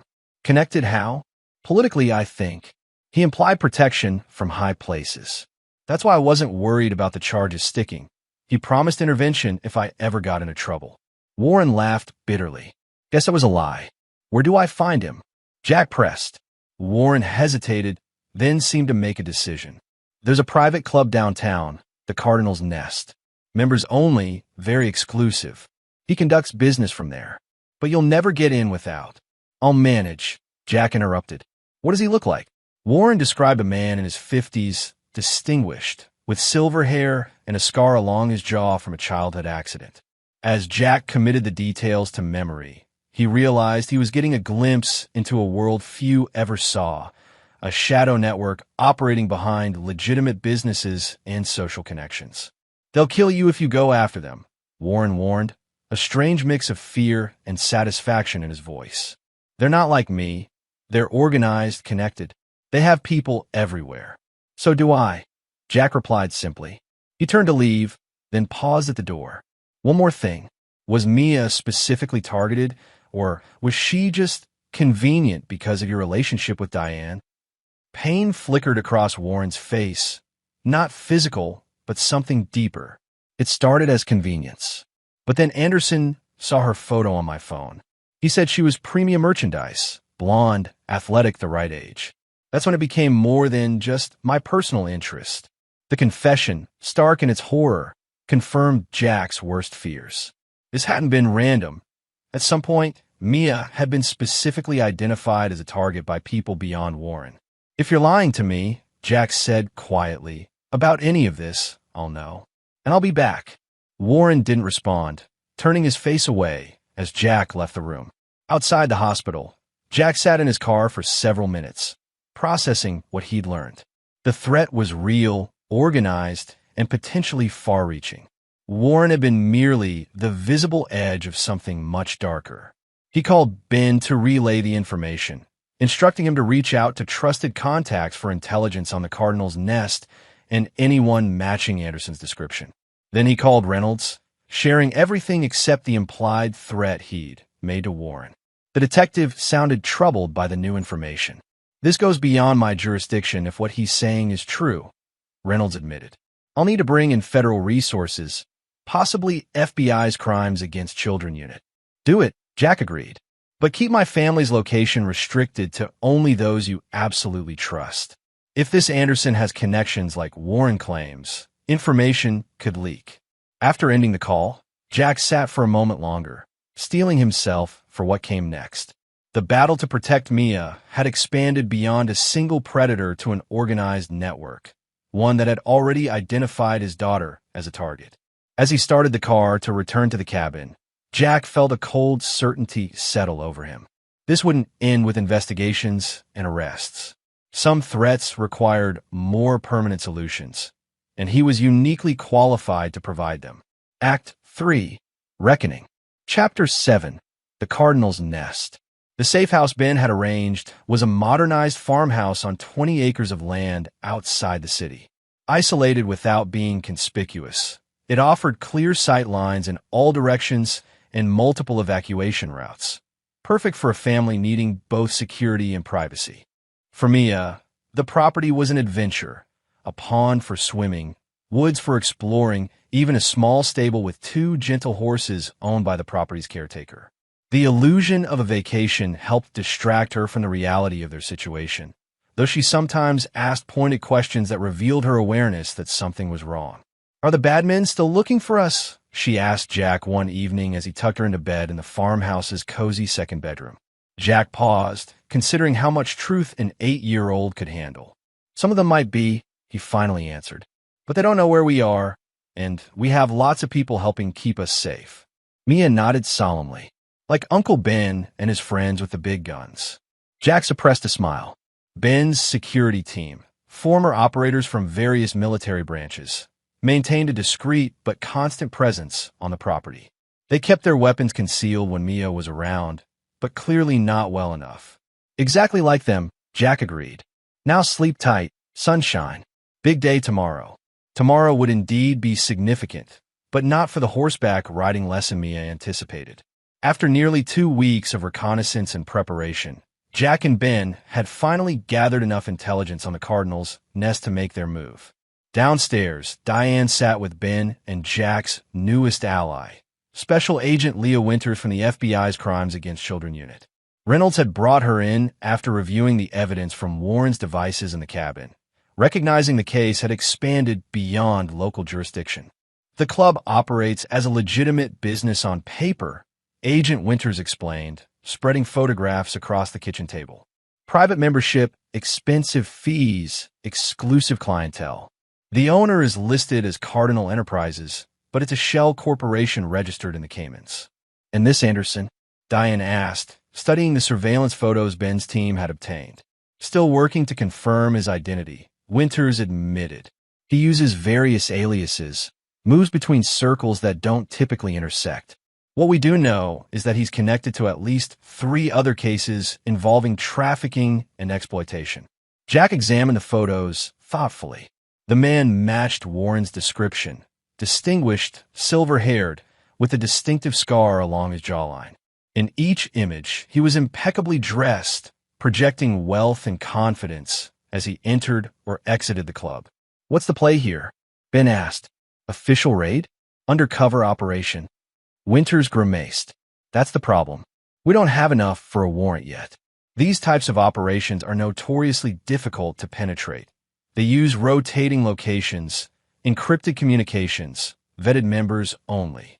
The club is just the visible front.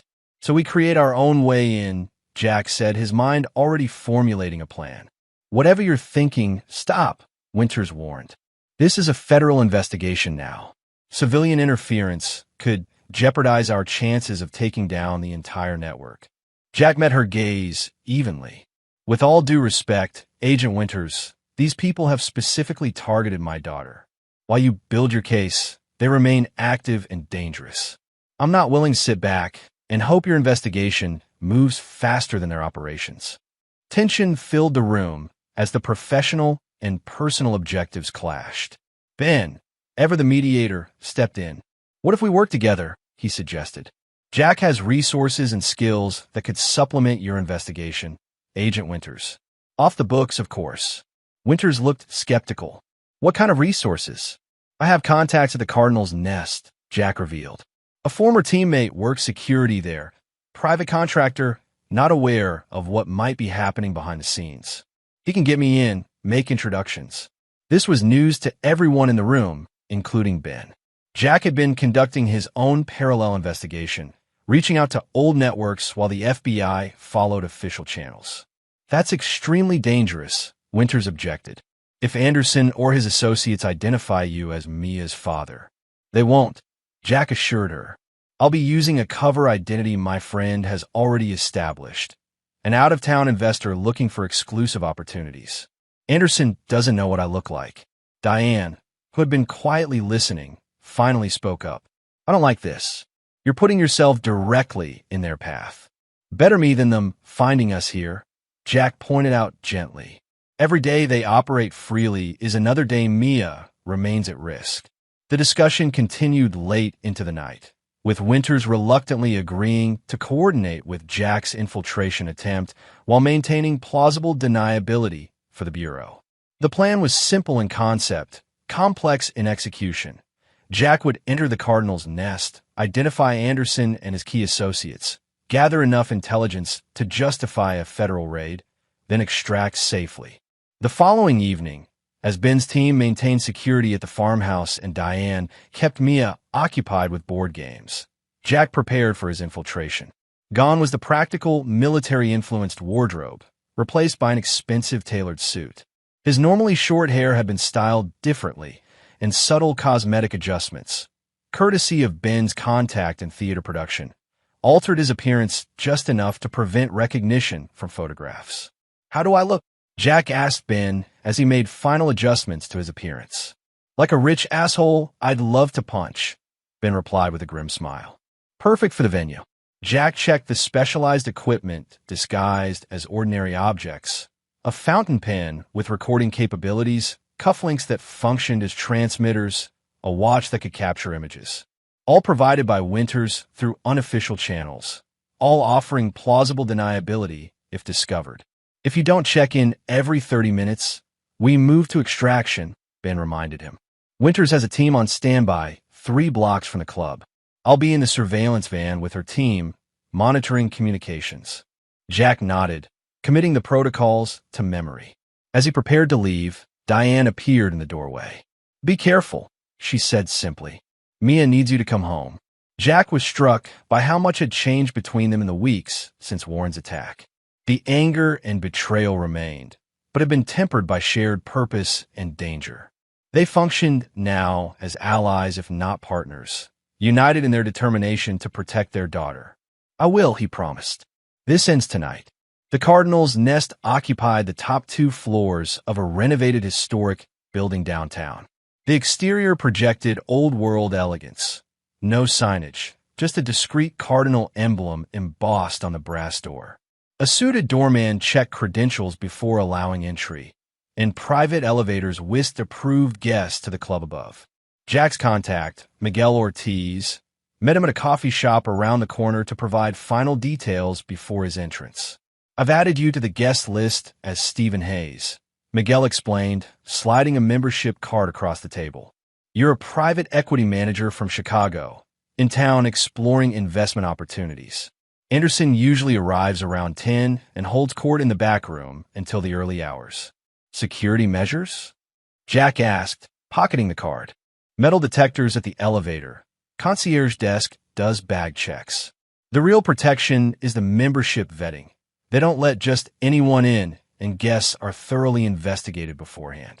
But not thoroughly enough, Jack noted with grim satisfaction. His cover identity had withstood scrutiny, the background fabricated expertly by one of Ben's contacts in intelligence.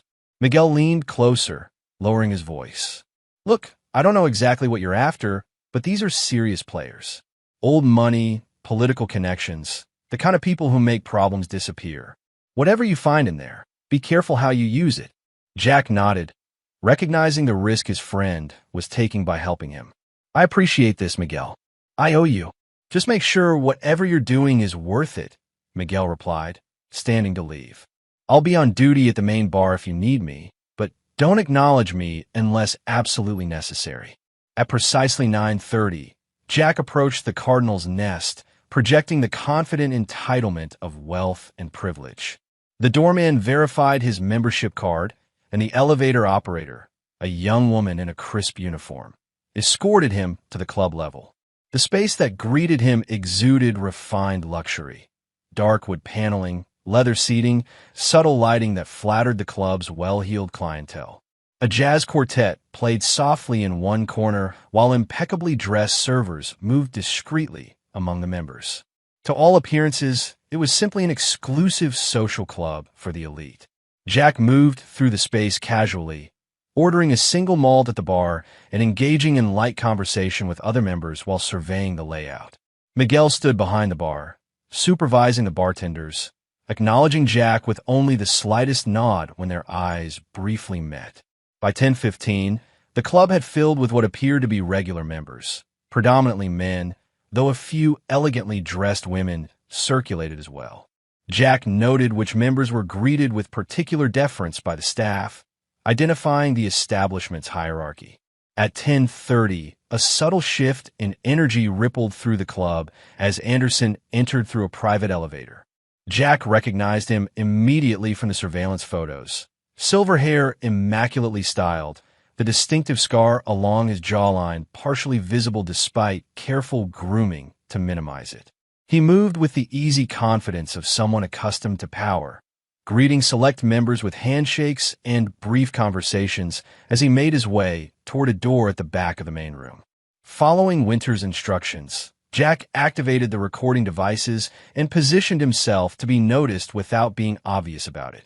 When Anderson paused at the bar near him, Jack seized the opportunity. "Excellent selection of Macallan," he commented, gesturing to his glass. Chicago clubs rarely stock the 25-year. Anderson turned, assessing Jack with practiced ease. "A visitor to our fair city, then?" "Stephen Hayes." Jack introduced himself, extending a hand. "Here exploring some investment opportunities." "Charles Anderson," the man replied, shaking Jack's hand firmly. "What sort of investments interest you, Mr. Hayes?" "The exclusive kind," Jack answered with the slight smile they had rehearsed, suggestive without being explicit. "I find standard portfolios uninspiring. I prefer unique opportunities with significant returns." Anderson's expression remained pleasant, but his eyes sharpened with interest. "Many of our members share that philosophy. Perhaps you'd care to join some of us for a more private discussion? We occasionally review special opportunities not available to the general market." It was exactly the opening they had anticipated. Jack followed Anderson through the private door into a wood-paneled room where 4 other men sat around a table, drinks and cigars in hand. Jack recognized 2 from Winter's intelligence briefing, a state judge and a tech entrepreneur, both suspected of involvement in Anderson's network. The others were unknown, but their casual display of wealth spoke to significant resources. "Gentlemen, this is Stephen Hayes from Chicago," Anderson introduced him. "He's interested in our more exclusive investment opportunities." The next 2 hours unfolded precisely as Jack and Winters had hoped. Under the guise of vague financial discussions, Anderson and his associates gradually revealed the outlines of their operation. Never explicitly, always couched in euphemisms and business terminology, but clear enough to someone listening for it. "Our premium acquisitions come with significant appreciation potential," Anderson explained at one point. "The initial placement cost is considerable, but the leasing options provide substantial ongoing revenue. The procurement process is necessarily selective," added the judge, whose name Jack had learned was Harrington. "Quality control is paramount in this market." Jack played his role perfectly, interested but cautious, knowledgeable but requiring more concrete details before committing. The conversation danced around specifics until Anderson apparently made a decision. "We're conducting a portfolio review this weekend at my lake property," he mentioned casually. "A small gathering of serious investors. You might find it educational, Mr. Hayes, if your schedule permits." "I'd be honored," Jack replied, understanding the significance of the invitation. According to Winters, these gatherings were where the network's actual transactions occurred, where children were evaluated and essentially auctioned to investors. As the evening progressed, Jack gathered names, connections, and enough recorded conversations to justify the federal warrants Winters needed. When he excused himself to use the restroom, he transmitted the gathered intelligence to the surveillance team waiting nearby. "We've got what we need," Winters confirmed through the discreet earpiece. "Clear the building. Extraction team is ready at the south exit." But as Jack prepared to leave, a complication arose. The tech entrepreneur, Vance, according to earlier introductions, was studying him with increasing suspicion. "Hayes from Chicago," Vance mused. "Funny, I was just there last week meeting with all the major private equity firms. Don't recall your name coming up. Jack maintained his composure. We maintain a deliberately low profile. Family office structure, private clients only. Vance nodded, but his eyes had narrowed. Which building are you in? Michigan Avenue. Before Jack could respond, the door opened and a new arrival entered. Cole Weathers, looking nervous but determined as he scanned the room. His eyes widened upon seeing Jack, recognition immediate despite the cosmetic alterations. That's him, Cole blurted. That's Jack Mason, Mia's father. The room froze for a split second before erupting into controlled chaos. Anderson's pleasant mask dropped, revealing cold calculation beneath. Judge Harrington lunged for the door, presumably to alert security. Vance reached inside his jacket, likely for a weapon. Jack reacted with the speed and precision of his years of training. A swift strike incapacitated Vance before he could draw his weapon. A well-placed kick sent the heavy table crashing into Anderson and another associate. But Cole and the judge had already made it through the door, shouting for security. Compromise. Moving to extraction now. Jack reported tersely through his communication device as he assessed escape options. The private room had only 2 exits. The main door now blocked by emerging security personnel and a fire exit that likely led to the building's rear stairwell. Jack chose the latter, bursting through the door just as the first security guards entered from the main entrance. The stairwell was dimly lit and narrow, spiraling down the back of the historic building. Jack descended rapidly, hearing the door above crash open as pursuers gave chase. 2 floors down, another door opened, and Miguel appeared. This way, his friend directed urgently. Service elevator to the basement, then out through the loading dock. Jack followed without question, trusting his former teammates' knowledge of the building's layout. They descended another flight before Miguel led him through a maintenance area to a freight elevator.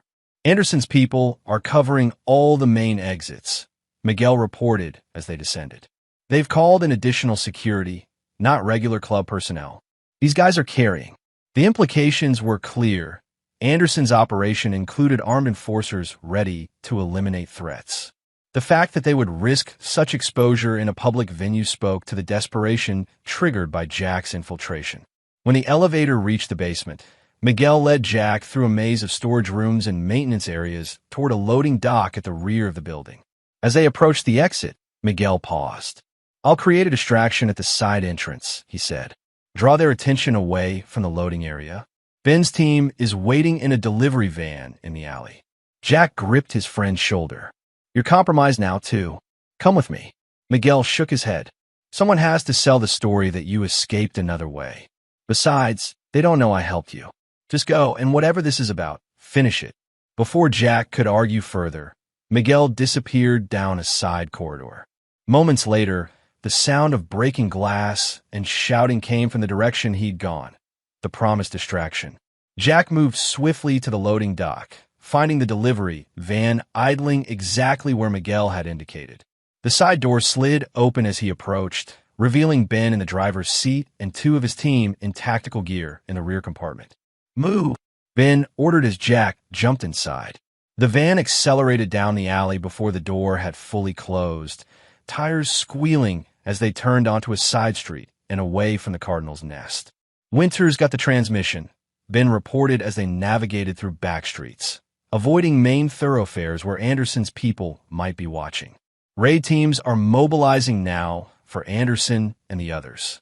Cole Weathers was there, Jack said grimly. He recognized me, blew my cover. Ben cursed under his breath. I thought he was in custody. Released on bail yesterday. One of the tactical team members informed them. Winters tried to block it, but the judge overruled insufficient flight risk. The judge was Harrington, Jack realized. He was in the room tonight, part of Anderson's circle.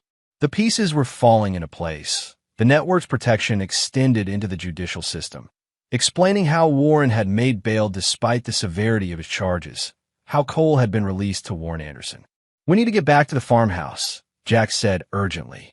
If Cole identified me, they may know about Diane and Mia, too. Ben was already changing course. accelerating as he contacted the security team at the safe house. After a tense moment, he relaxed slightly. Perimeter is secure, no unusual activity. Diane and Mia are fine, watching a movie in the main room. Jack breathed a sigh of relief, but knew the danger had only escalated. With his cover blown, Anderson and his associates would be desperate to eliminate the threat he represented, not just to their freedom, but to their entire operation. When they arrived at the farmhouse 40 minutes later, Jack found Diane waiting anxiously in the kitchen while one of Ben's team stood guard nearby. "What happened?" she demanded as soon as Jack entered. The security team suddenly doubled the patrols without explanation. Jack quickly explained the compromise at the club and Cole's unexpected appearance. Diane paled as the implications became clear. "They know who you are now. They might know about us, about this place." "Might, but unlikely," Ben interjected. "Cole wouldn't have had time to follow the connection to this location. But we need to move you again, just to be safe." Jack's phone rang. "Agent Winters. We hit Anderson's club and his residence simultaneously," she reported without preamble. "Got the judge and 2 others from the meeting, but Anderson himself wasn't at either location. Vance is in custody, along with significant electronic evidence. Cole Weathers was found unconscious in an alley behind the club. Looks like Anderson's people tried to silence him." "And Miguel?" Jack asked, concerned for his friend.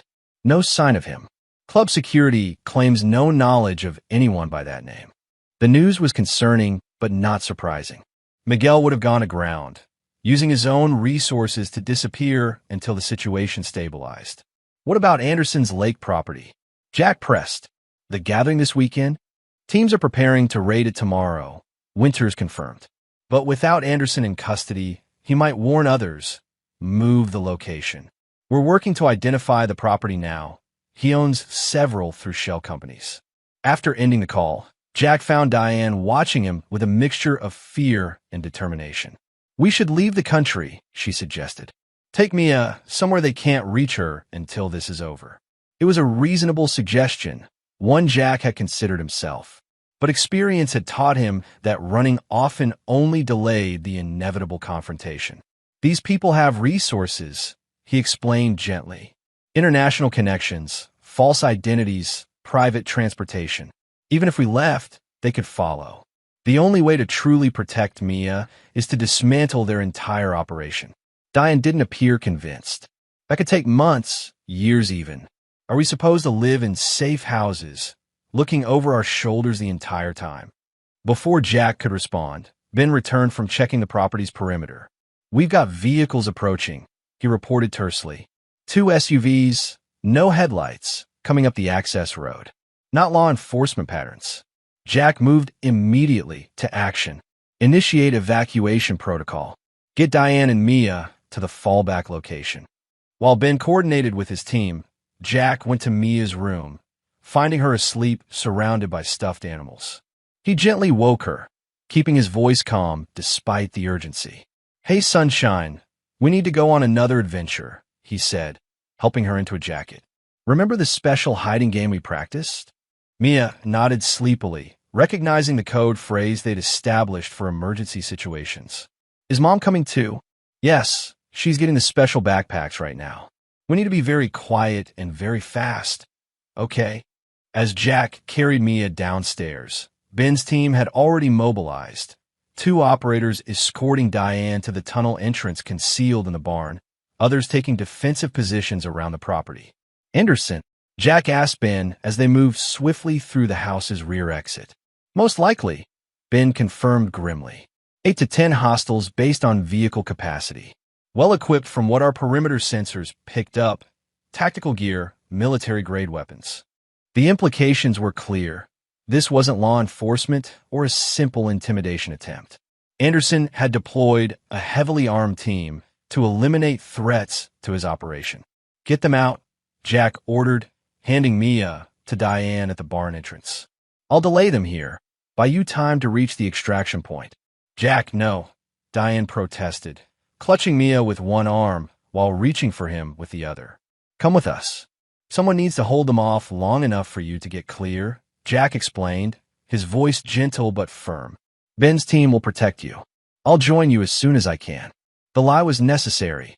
Jack had no intention of following immediately. His priority was ensuring Anderson's team focused on him rather than pursuing Diane and Mia. Daddy. Mia's voice was small, confused by the tension around her. Jack knelt to look his daughter in the eyes.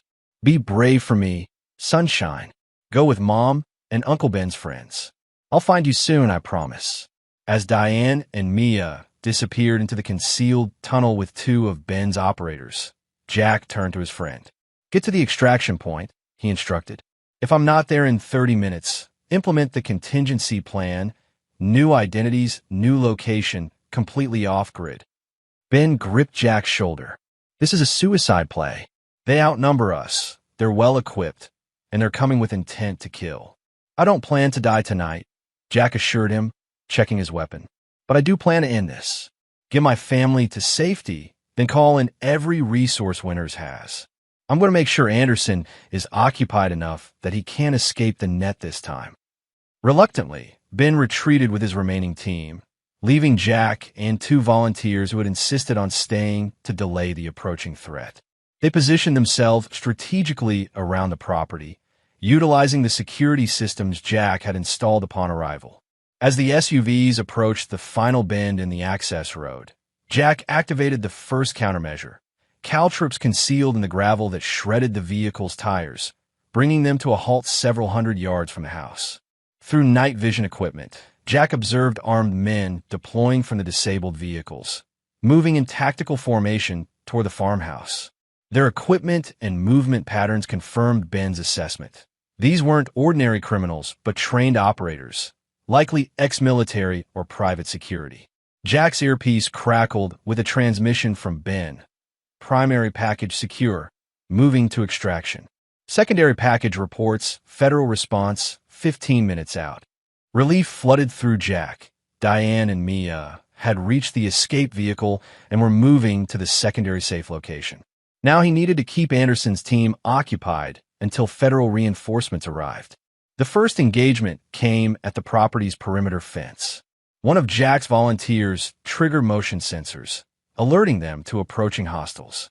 A brief, intense exchange of gunfire followed, with the attackers quickly adjusting their approach to avoid the prepared defensive positions. They're splitting up, reported the second volunteer, a former Army Ranger named Taylor. 3 moving toward the barn, others continuing toward the house. I've got the barn, Jack decided, moving silently through the shadows toward the structure. If the attackers discovered the tunnel, they might determine the escape route. He reached the barn just as 3 figures in tactical gear breached the side entrance. Using the darkness to his advantage, Jack eliminated the first attacker with a precise shot, then engaged the remaining 2 in close-quarter combat as they returned fire. The exchange was brief but violent. Jack sustained a graze wound to his arm, but neutralized both attackers through superior training and familiarity with the environment. As he secured their weapons, he noted military-grade communications equipment and identification that confirmed his suspicions. Private contractors, likely former special operations themselves. Before he could report this finding to Taylor, a new voice came over the attacker's radio. Cool, controlled, undeniably Anderson. Team 2, status report. Have you secured the barn exit? Jack made a split-second decision. Keying the radio, he mimicked the flat, professional tone of the contractors. Barn secure. No sign of targets. Proceeding to house. There was a brief pause before Anderson replied. Understood. Be advised, primary targets are female and child. Mason is secondary priority. Capture if possible. Eliminate if necessary. The cold calculation in Anderson's voice as he ordered the capture of an 8-year-old child eliminated any remaining doubt about the man's nature. This wasn't just about silencing witnesses anymore. Anderson still intended to proceed with his original plan for Mia. Jack moved toward the house, where Taylor was engaged with the remaining attackers. Using the confusion of the firefight as cover, he circled behind the main assault team, identifying the command vehicle positioned just beyond the property line. Through thermal imaging, he could make out 2 figures inside. One clearly Anderson based on the physical profile, the other likely a driver or additional security. Both remained safely behind the front line, directing the assault without exposing themselves to danger. Jack's tactical training presented multiple options, but his decision was guided by a singular goal: ensuring Anderson could not escape again. Federal forces would arrive soon, but if Anderson slipped away in the confusion, Mia would never truly be safe. Moving with practiced stealth, Jack approached the command vehicle from the blind spot created by the surrounding trees. The driver was alert but focused on the action at the house, scanning but missing Jack's approach from the unexpected angle. When Jack reached the vehicle, he employed techniques honed through years of special operations: silent entry, immediate control. The driver had only a moment to register surprise before Jack subdued him with precise efficiency. Anderson, focused on communications with his assault team, didn't realize the threat until Jack was already inside the vehicle, weapon trained on him with unwavering precision. "This ends now," Jack said quietly, the cold fury in his voice more effective than any shout. Anderson's composure cracked only briefly before his practiced mask of control returned. "Mason, I should have anticipated your direct approach. Call them off," Jack ordered, gesturing to the radio. "Tell your team to stand down and surrender to authorities." A thin smile crossed Anderson's face. "Or what? You'll kill me?" "That would be convenient for some very powerful people who would prefer I don't have the opportunity to name names." "I'm not interested in your deals or your powerful friends," Jack replied evenly. "My only concern is ensuring you never threaten my daughter again." Anderson's eyes narrowed calculatingly. "A noble sentiment. But you should know this goes far beyond me. The organization I represent has international reach, resources beyond what you can imagine. Even if I'm removed from the equation, others will step forward. Then I'll deal with them too," Jack said simply. Before Anderson could respond, the radio crackled with urgent reports: federal vehicles approaching, team members down, requests for extraction.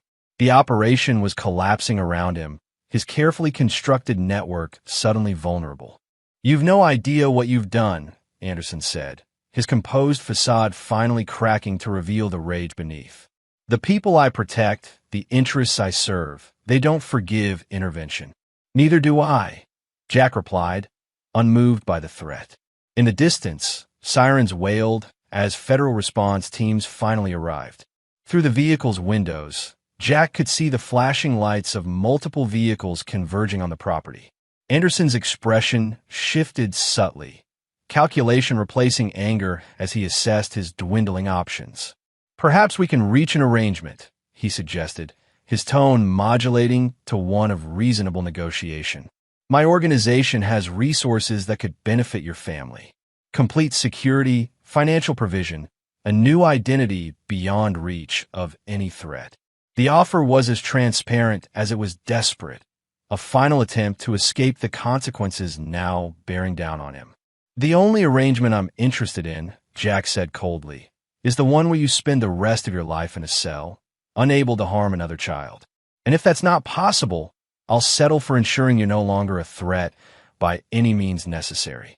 As federal agents surrounded the vehicle, Jack maintained his position, weapon trained on Anderson, until properly identified authorities took control of the situation. Only when Anderson was securely in federal custody did Jack finally lower his weapon, the adrenaline of combat giving way to bone-deep exhaustion.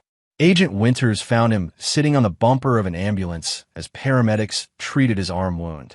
"Anderson secure," she reported, satisfaction evident beneath her professional demeanor. "Based on intelligence from tonight's raid and what we found at his residence, we've already identified 3 more key members of the network. International partners are moving on offshore operations as we speak." "And Mia? Diane?" Jack asked, his priorities unchanged despite the victory. "Safe at the secondary location with Ben's team," Winters confirmed. "We'll need to keep them in protective custody until the operation concludes, but the immediate threat has been neutralized." As dawn broke over the farmhouse, now a bustling crime scene with federal agents processing evidence and securing prisoners, Jack allowed himself a moment of cautious hope. For the first time since discovering Warren Blake's true nature, he could see a path forward, not just to safety, but to justice. Anderson and his network were facing the full weight of federal prosecution, with evidence mounting by the hour. Warren Blake remained in custody, his cooperation now secure by the collapse of the protection he had counted on. The threat that had hung over Jack's family for weeks was finally being dismantled, piece by piece.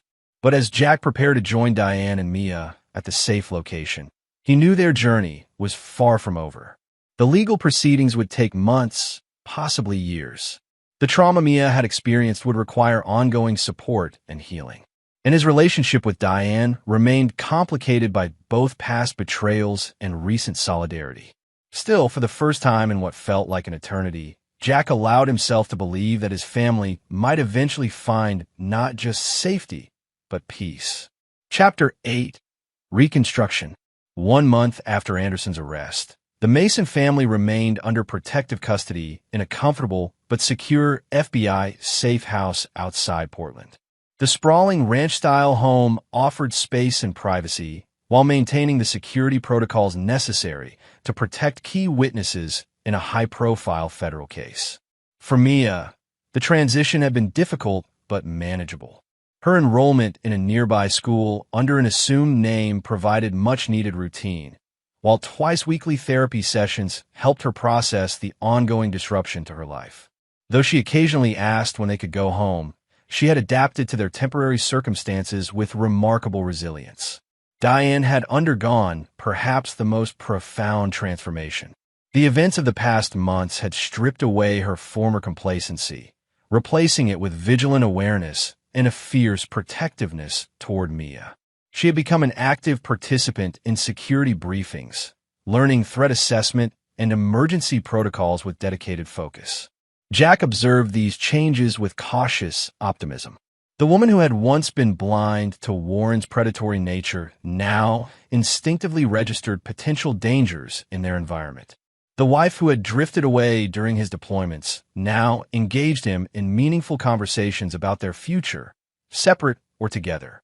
On a crisp autumn morning, Jack sat on the safe house's covered porch, reviewing updates from Agent Winters. The case against Anderson and his network continued to expand, with investigations now spanning multiple countries. Warren Blake had turned state's evidence, providing detailed testimony about the organization's operations in exchange for consideration during sentencing. Diane joined him, carrying 2 mugs of coffee.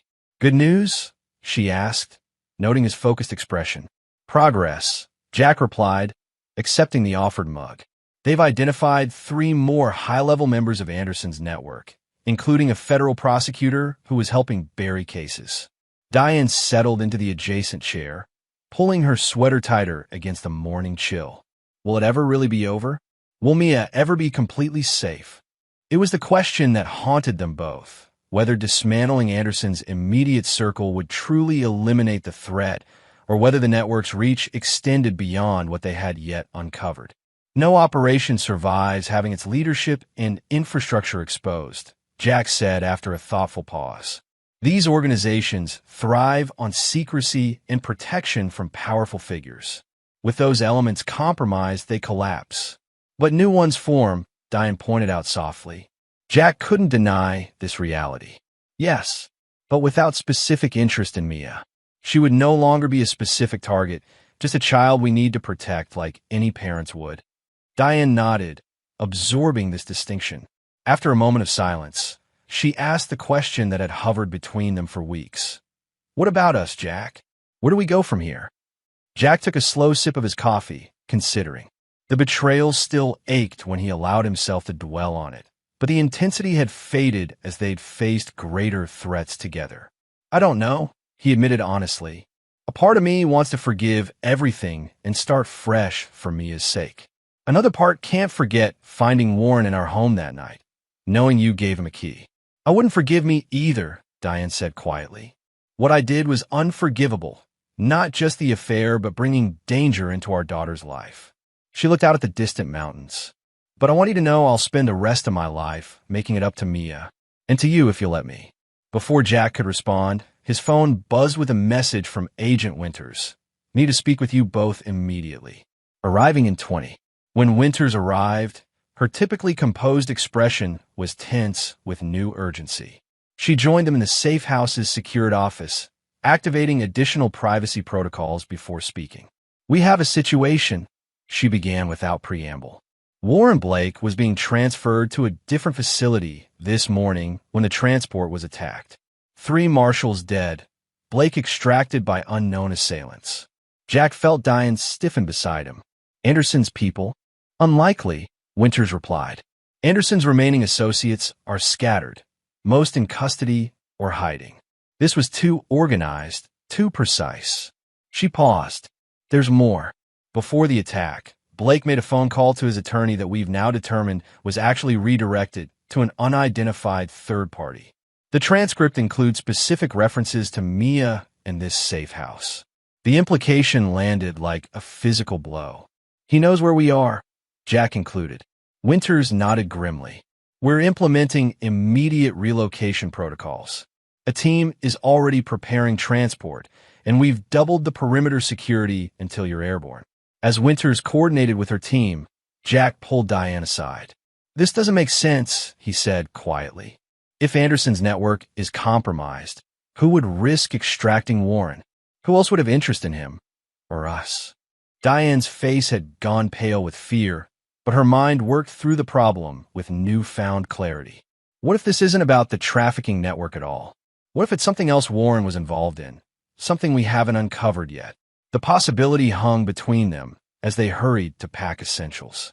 Mia was collected early from school, confused and frightened by the sudden urgency, but cooperative as they explained another special trip was necessary. Hours later, they were airborne in an unmarked FBI helicopter, destination classified even to them for security purposes. Jack watched the landscape blur beneath them, his mind racing through scenarios and contingencies. Warren Blake was free, armed with knowledge of their location and identities. The threat had evolved yet again, becoming more personal and unpredictable.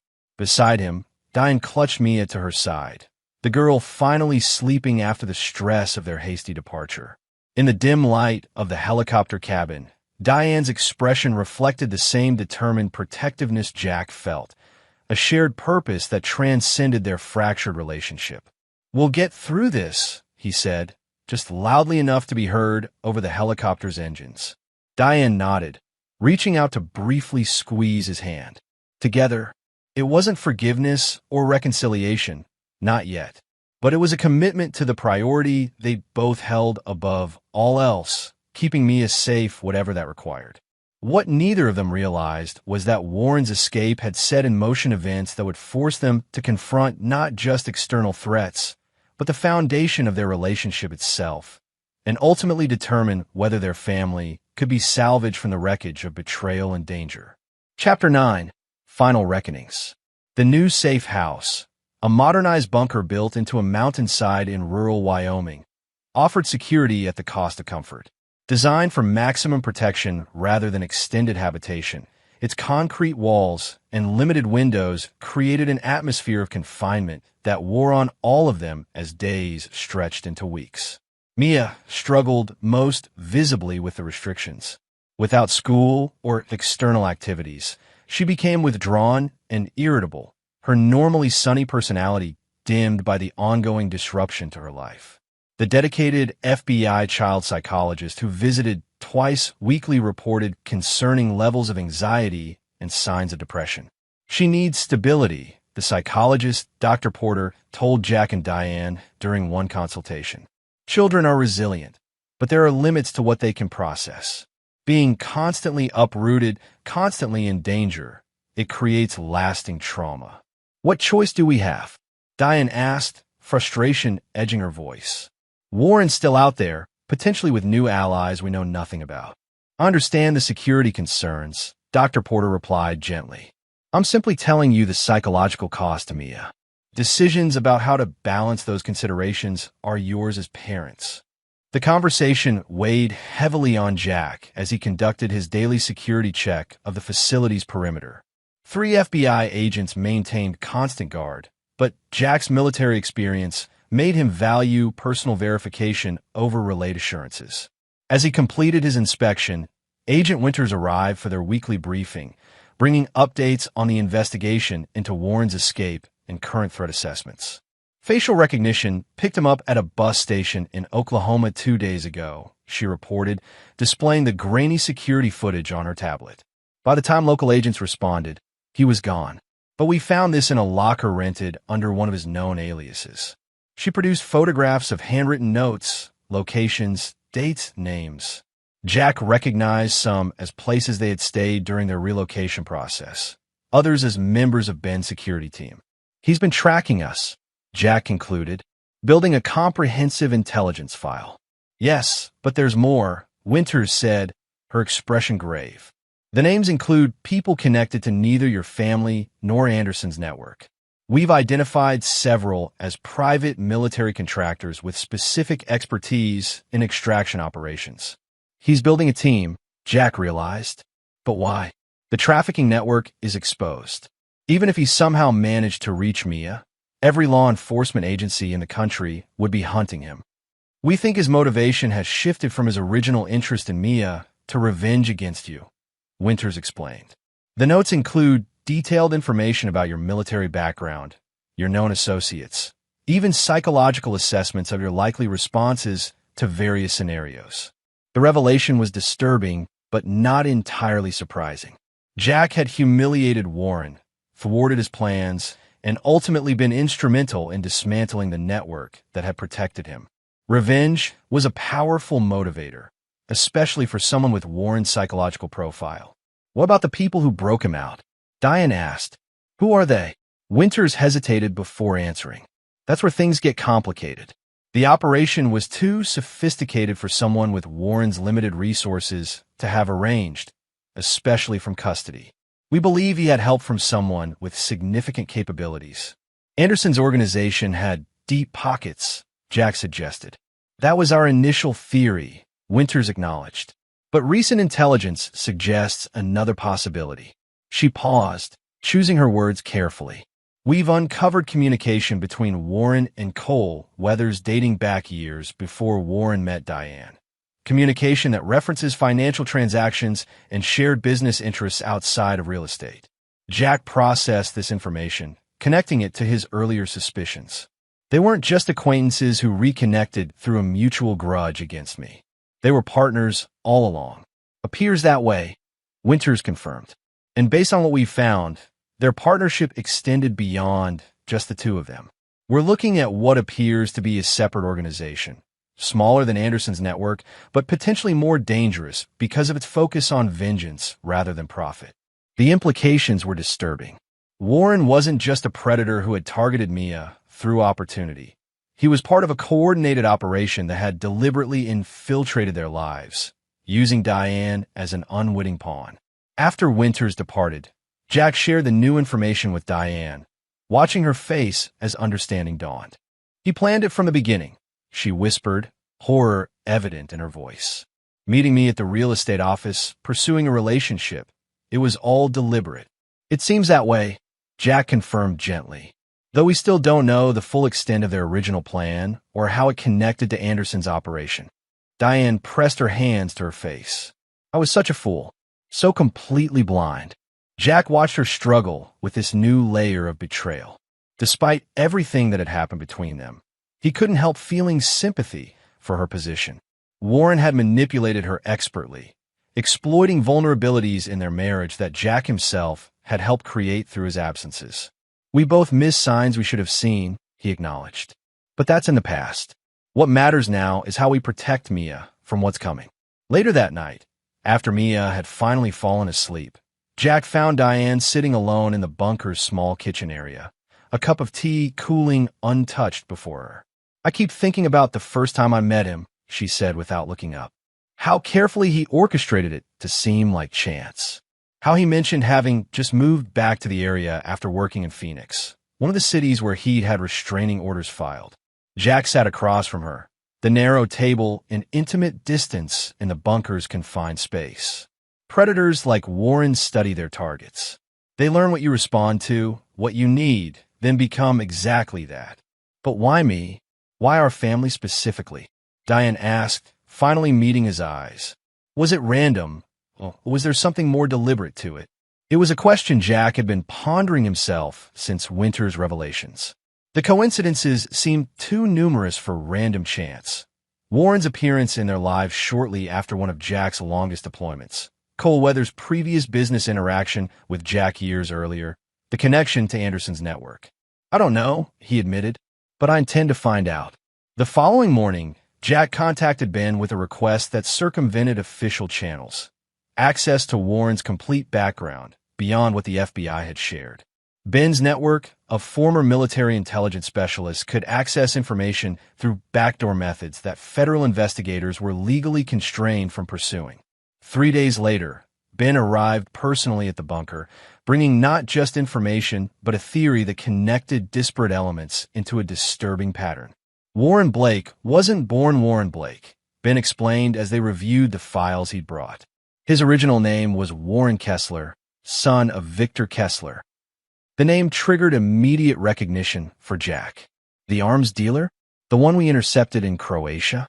Ben nodded grimly. "The very same. Operation Blackfish, 2016. You led the team that captured Victor Kessler after a 3-year intelligence operation.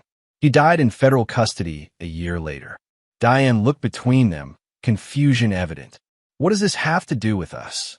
"Victor Kessler had a son who swore revenge on the team responsible for his father's capture," Ben explained. "He disappeared afterward, presumed to have returned to Europe. But apparently, he resurfaced years later with a new identity. As Warren Blake, Jack concluded the pieces finally fitting together. He engineered the entire situation, meeting Diane, starting a relationship, gaining access to our home, all as part of a long-term revenge plan. From what we've gathered, yes," Ben confirmed.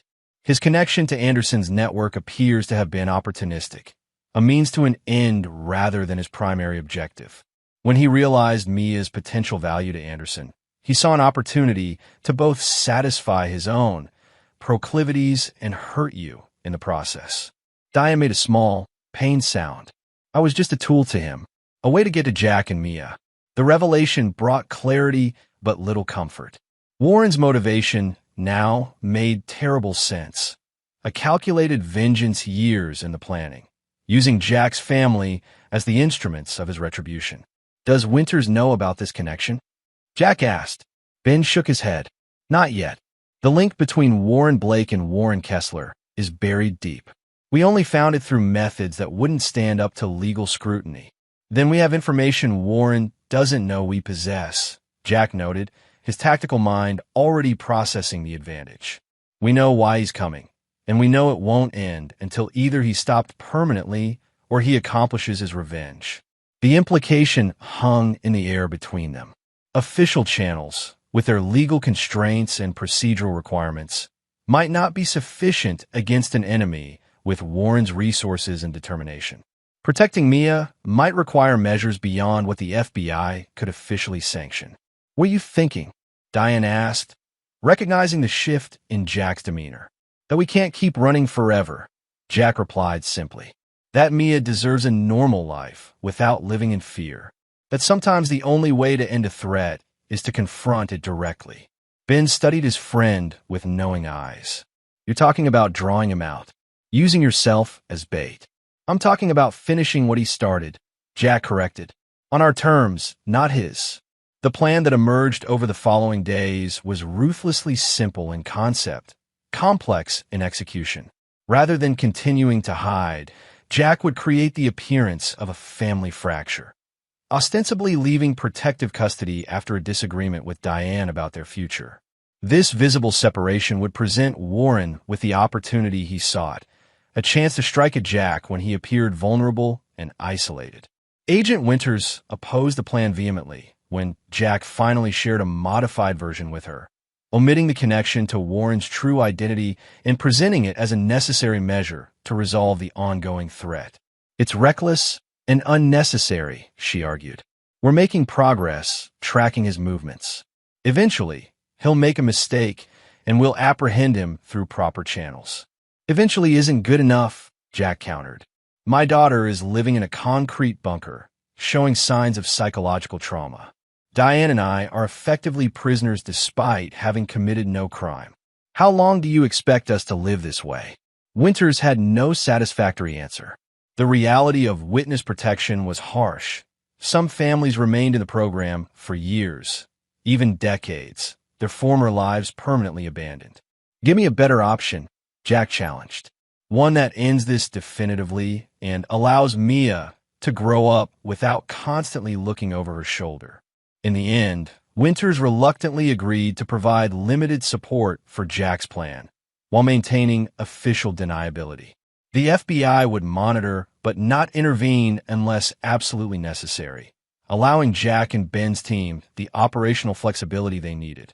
The first phase began with a carefully staged argument between Jack and Diane, conducted where Mia couldn't overhear, but FBI personnel monitoring the safe house could. The dispute, ostensibly about whether to accept permanent relocation under new identities, escalated until Jack stormed out, announcing his intention to handle Warren myself, rather than continue living in fear. Diane played her role perfectly, the genuine emotion behind her performance, making it entirely convincing. Only after the FBI agents reported Jack's departure did she break down, confessing to Winters that she feared Jack's reckless plan would get him killed. Information about Jack's departure was deliberately leaked through channels Warren was known to be monitoring. A trail of digital breadcrumbs led away from Wyoming toward Colorado, where Jack established residence in a remote cabin outside Durango that offered both isolation and tactical advantages. For 3 weeks, Jack maintained the appearance of a man making minimal security preparations while primarily drowning his sorrows in isolation. He visited local establishments, made cursory efforts at surveillance that would be easily detected, and generally presented the image of a man whose military discipline had been compromised by emotional distress. When the first signs of surveillance appeared, unusual vehicles on the rural road, subtle disturbances to the security measures he'd visibly implemented, Jack recognized Warren's reconnaissance phase beginning. Rather than responding defensively, he maintained his vulnerable facade, even appearing intoxicated during trips into town to reinforce the impression of his compromised state. Behind this carefully constructed image, however, Jack's preparations were methodical and comprehensive. The cabin and surrounding area had been prepared with concealed surveillance, weapons caches, and escape routes known only to him and Ben's team, who maintained covert positions nearby. On the night Warren finally made his move, Jack was ready. The attack came just after midnight, a coordinated approach by 6 individuals using professional tactical methods. They disabled the visible security systems Jack had installed, established perimeter positions, and prepared for a simultaneous breach of all entrances. What they didn't know was that Jack had been awake and fully alert, monitoring their approach through hidden systems that remained undetected. As the assault team prepared to breach, Jack activated the first of several countermeasures. Remote-triggered flashbang devices that disoriented 2 of the perimeter guards, followed by targeted suppressive fire that separated the remaining team members without directly engaging them. The confusion created precious seconds for Jack to implement the next phase, a controlled withdrawal that appeared panicked but was actually drawing the attackers into prepared zones of engagement. As they pursued, believing their target was fleeing in fear, Jack systematically isolated and neutralized them one by one. 3 were incapacitated through non-lethal means, secured for later questioning. 2 others retreated under covering fire from the 6th team member, a figure Jack immediately recognized as Cole Weathers, directing the operation from a position of relative safety. Jack allowed Cole to believe the assault was proceeding according to plan, even appearing to sustain a minor injury as he retreated toward the dense forest behind the cabin. Cole took the bait, ordering his remaining operative to circle around while he pursued Jack directly. In the darkness among the trees, roles reversed. Jack became the hunter, using his superior knowledge of the terrain and his years of special operations training to outmaneuver his pursuers. The remaining operative never saw Jack approach before a precisely applied choke hold rendered him unconscious. Cole, suddenly alone and realizing the situation had turned against him, attempted to retreat to their vehicles. He made it halfway across the clearing behind the cabin before Jack's voice stopped him. "It's over, Cole." Cole spun, weapon raised, firing wildly in the direction of Jack's voice.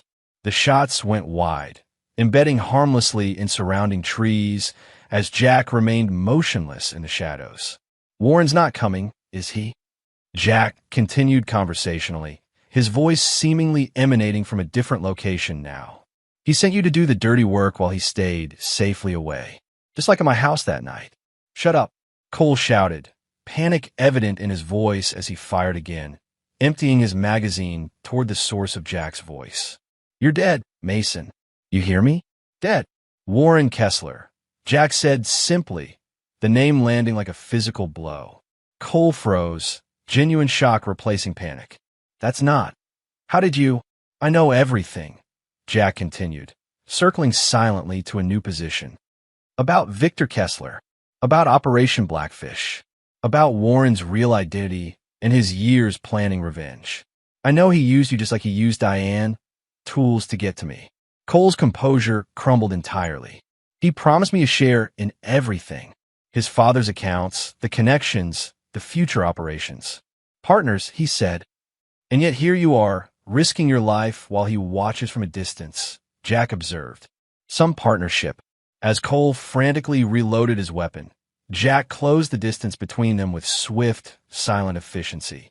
Before Cole could chamber around, Jack was upon him, disarming him with a practiced move that left Cole on his knees, arm twisted painfully behind him.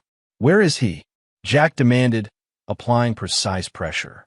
Cole gasped in pain. "I don't know. He contacts me, not the other way around. Some cabin by a lake, that's all I know." "Not good enough," Jack said, increasing the pressure slightly. "I need specifics, Cole. Location, security measures, associates." As Cole wavered between defiance and self-preservation, distant headlights appeared on the rural road leading to the cabin. The FBI response team Winters had positioned nearby, moving in now that the immediate confrontation had ended. "Last chance," Jack warned quietly. "Cooperate with me now, or take your chances with federal charges. They'll connect you to everything. The break-in at my house, Warren's escape, Anderson's network. Decades in maximum security." Cole broke, providing details about Warren's location, a lakeside property in northern Idaho, purchased through layers of shell companies. He described security measures, daily routines, and most crucially, confirmed that Warren had no idea his true identity had been discovered. By the time federal agents secured the scene and took custody of Cole and the other attackers, Jack had disappeared into the surrounding wilderness.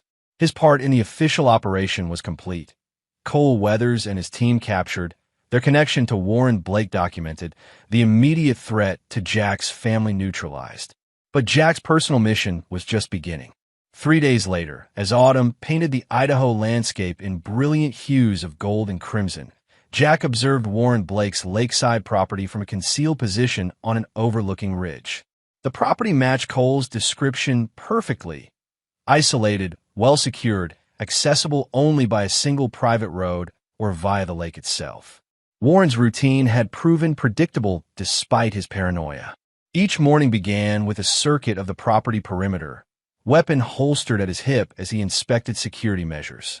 Midday was devoted to communications with remaining associates and monitoring news channels for information about the Colorado operation. Evenings found him on the cabin's deck overlooking the lake, drinking steadily as darkness fell. It was during one such evening that Jack finally approached. Moving silently across the lake in a small watercraft with an electric motor, he reached the property's dock undetected. The typical security measures, motion sensors, cameras, perimeter alarms, had been carefully neutralized over the preceding 2 days through methods that would appear as system malfunctions rather than deliberate sabotage. Warren sat on his deck, tumbler of whiskey in hand, staring across the darkened lake with unfocused eyes. He didn't notice Jack's approach until a slight creak of the deck boards announced his presence. Warren's reaction was instantaneous, reaching for his holstered weapon while simultaneously lunging from his chair. But alcohol and complacency had dulled his reflexes. Before his hand closed around the gun, Jack had closed the distance between them, securing Warren's weapon arm in a mobilizing grip.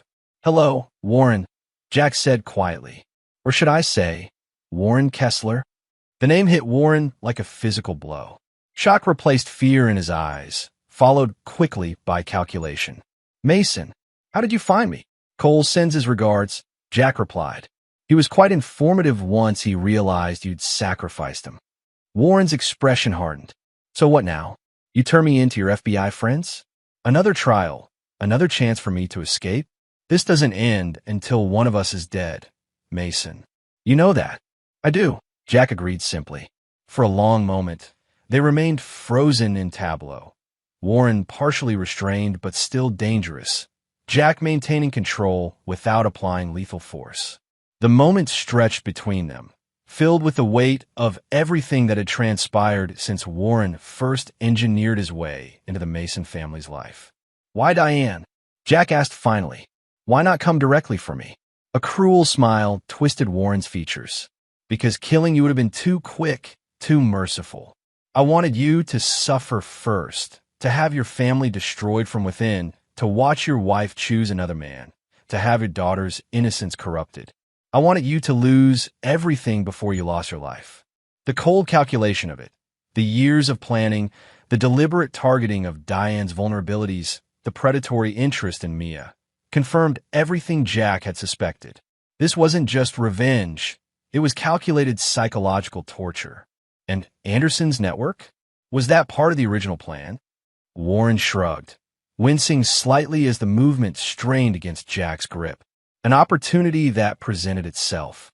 I recognized Anderson from certain online forums, made the connection to his organization. When he expressed interest in Mia's profile, it seemed like perfect symmetry. I would get my revenge, and he would get fresh merchandise for his clients.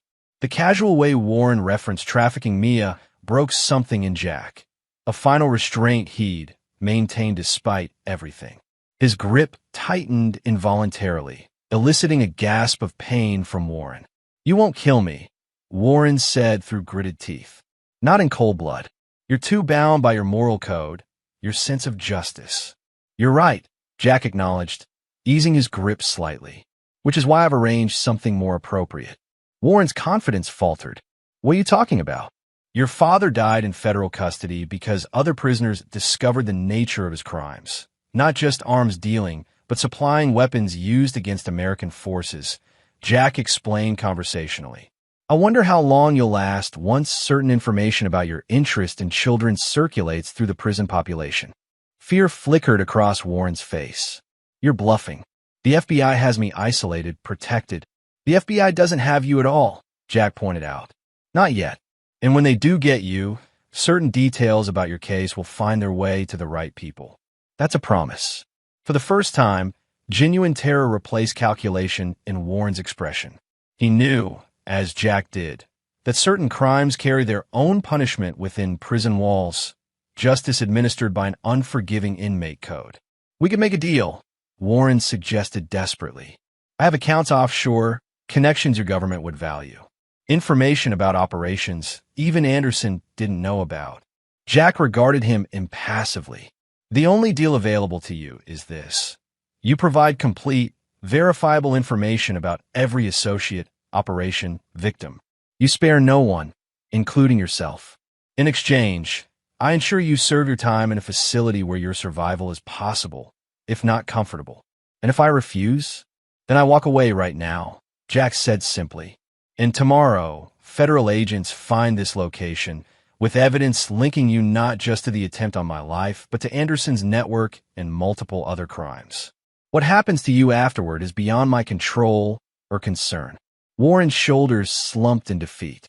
The careful plotting, the years of preparation, the complex scheme of revenge, all had ultimately failed.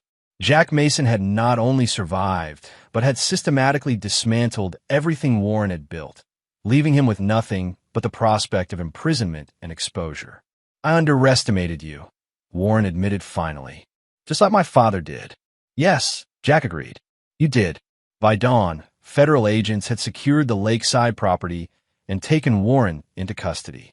The evidence recovered from his devices provided the final connections needed to dismantle what remained of both his personal revenge operation and Anderson's broader network. Warren himself, facing the inevitability of his situation, provided comprehensive testimony in exchange for the protection Jack had promised. Protection that would keep him alive in prison, if not comfortable. 2 months later, as winter settled over the mountain landscape, the Mason family gathered in a new home.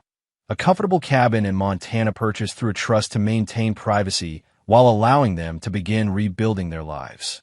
The property offered security without isolation, allowing Mia to attend a nearby school while maintaining necessary precautions.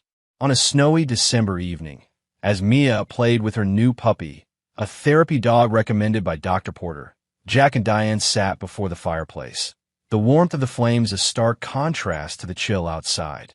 Warren's testimony secured convictions for Anderson and 3 more key members of the network, Jack reported, reading from Winter's latest update. International operations in 4 countries have been disrupted.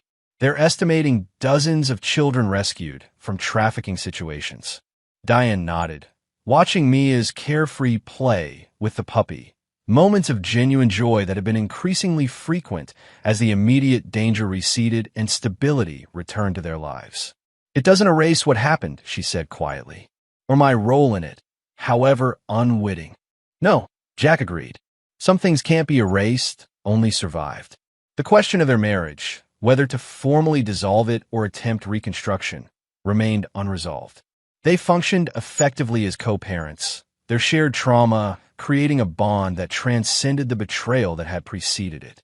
But rebuilding trust was a longer, more complex process than either had initially understood.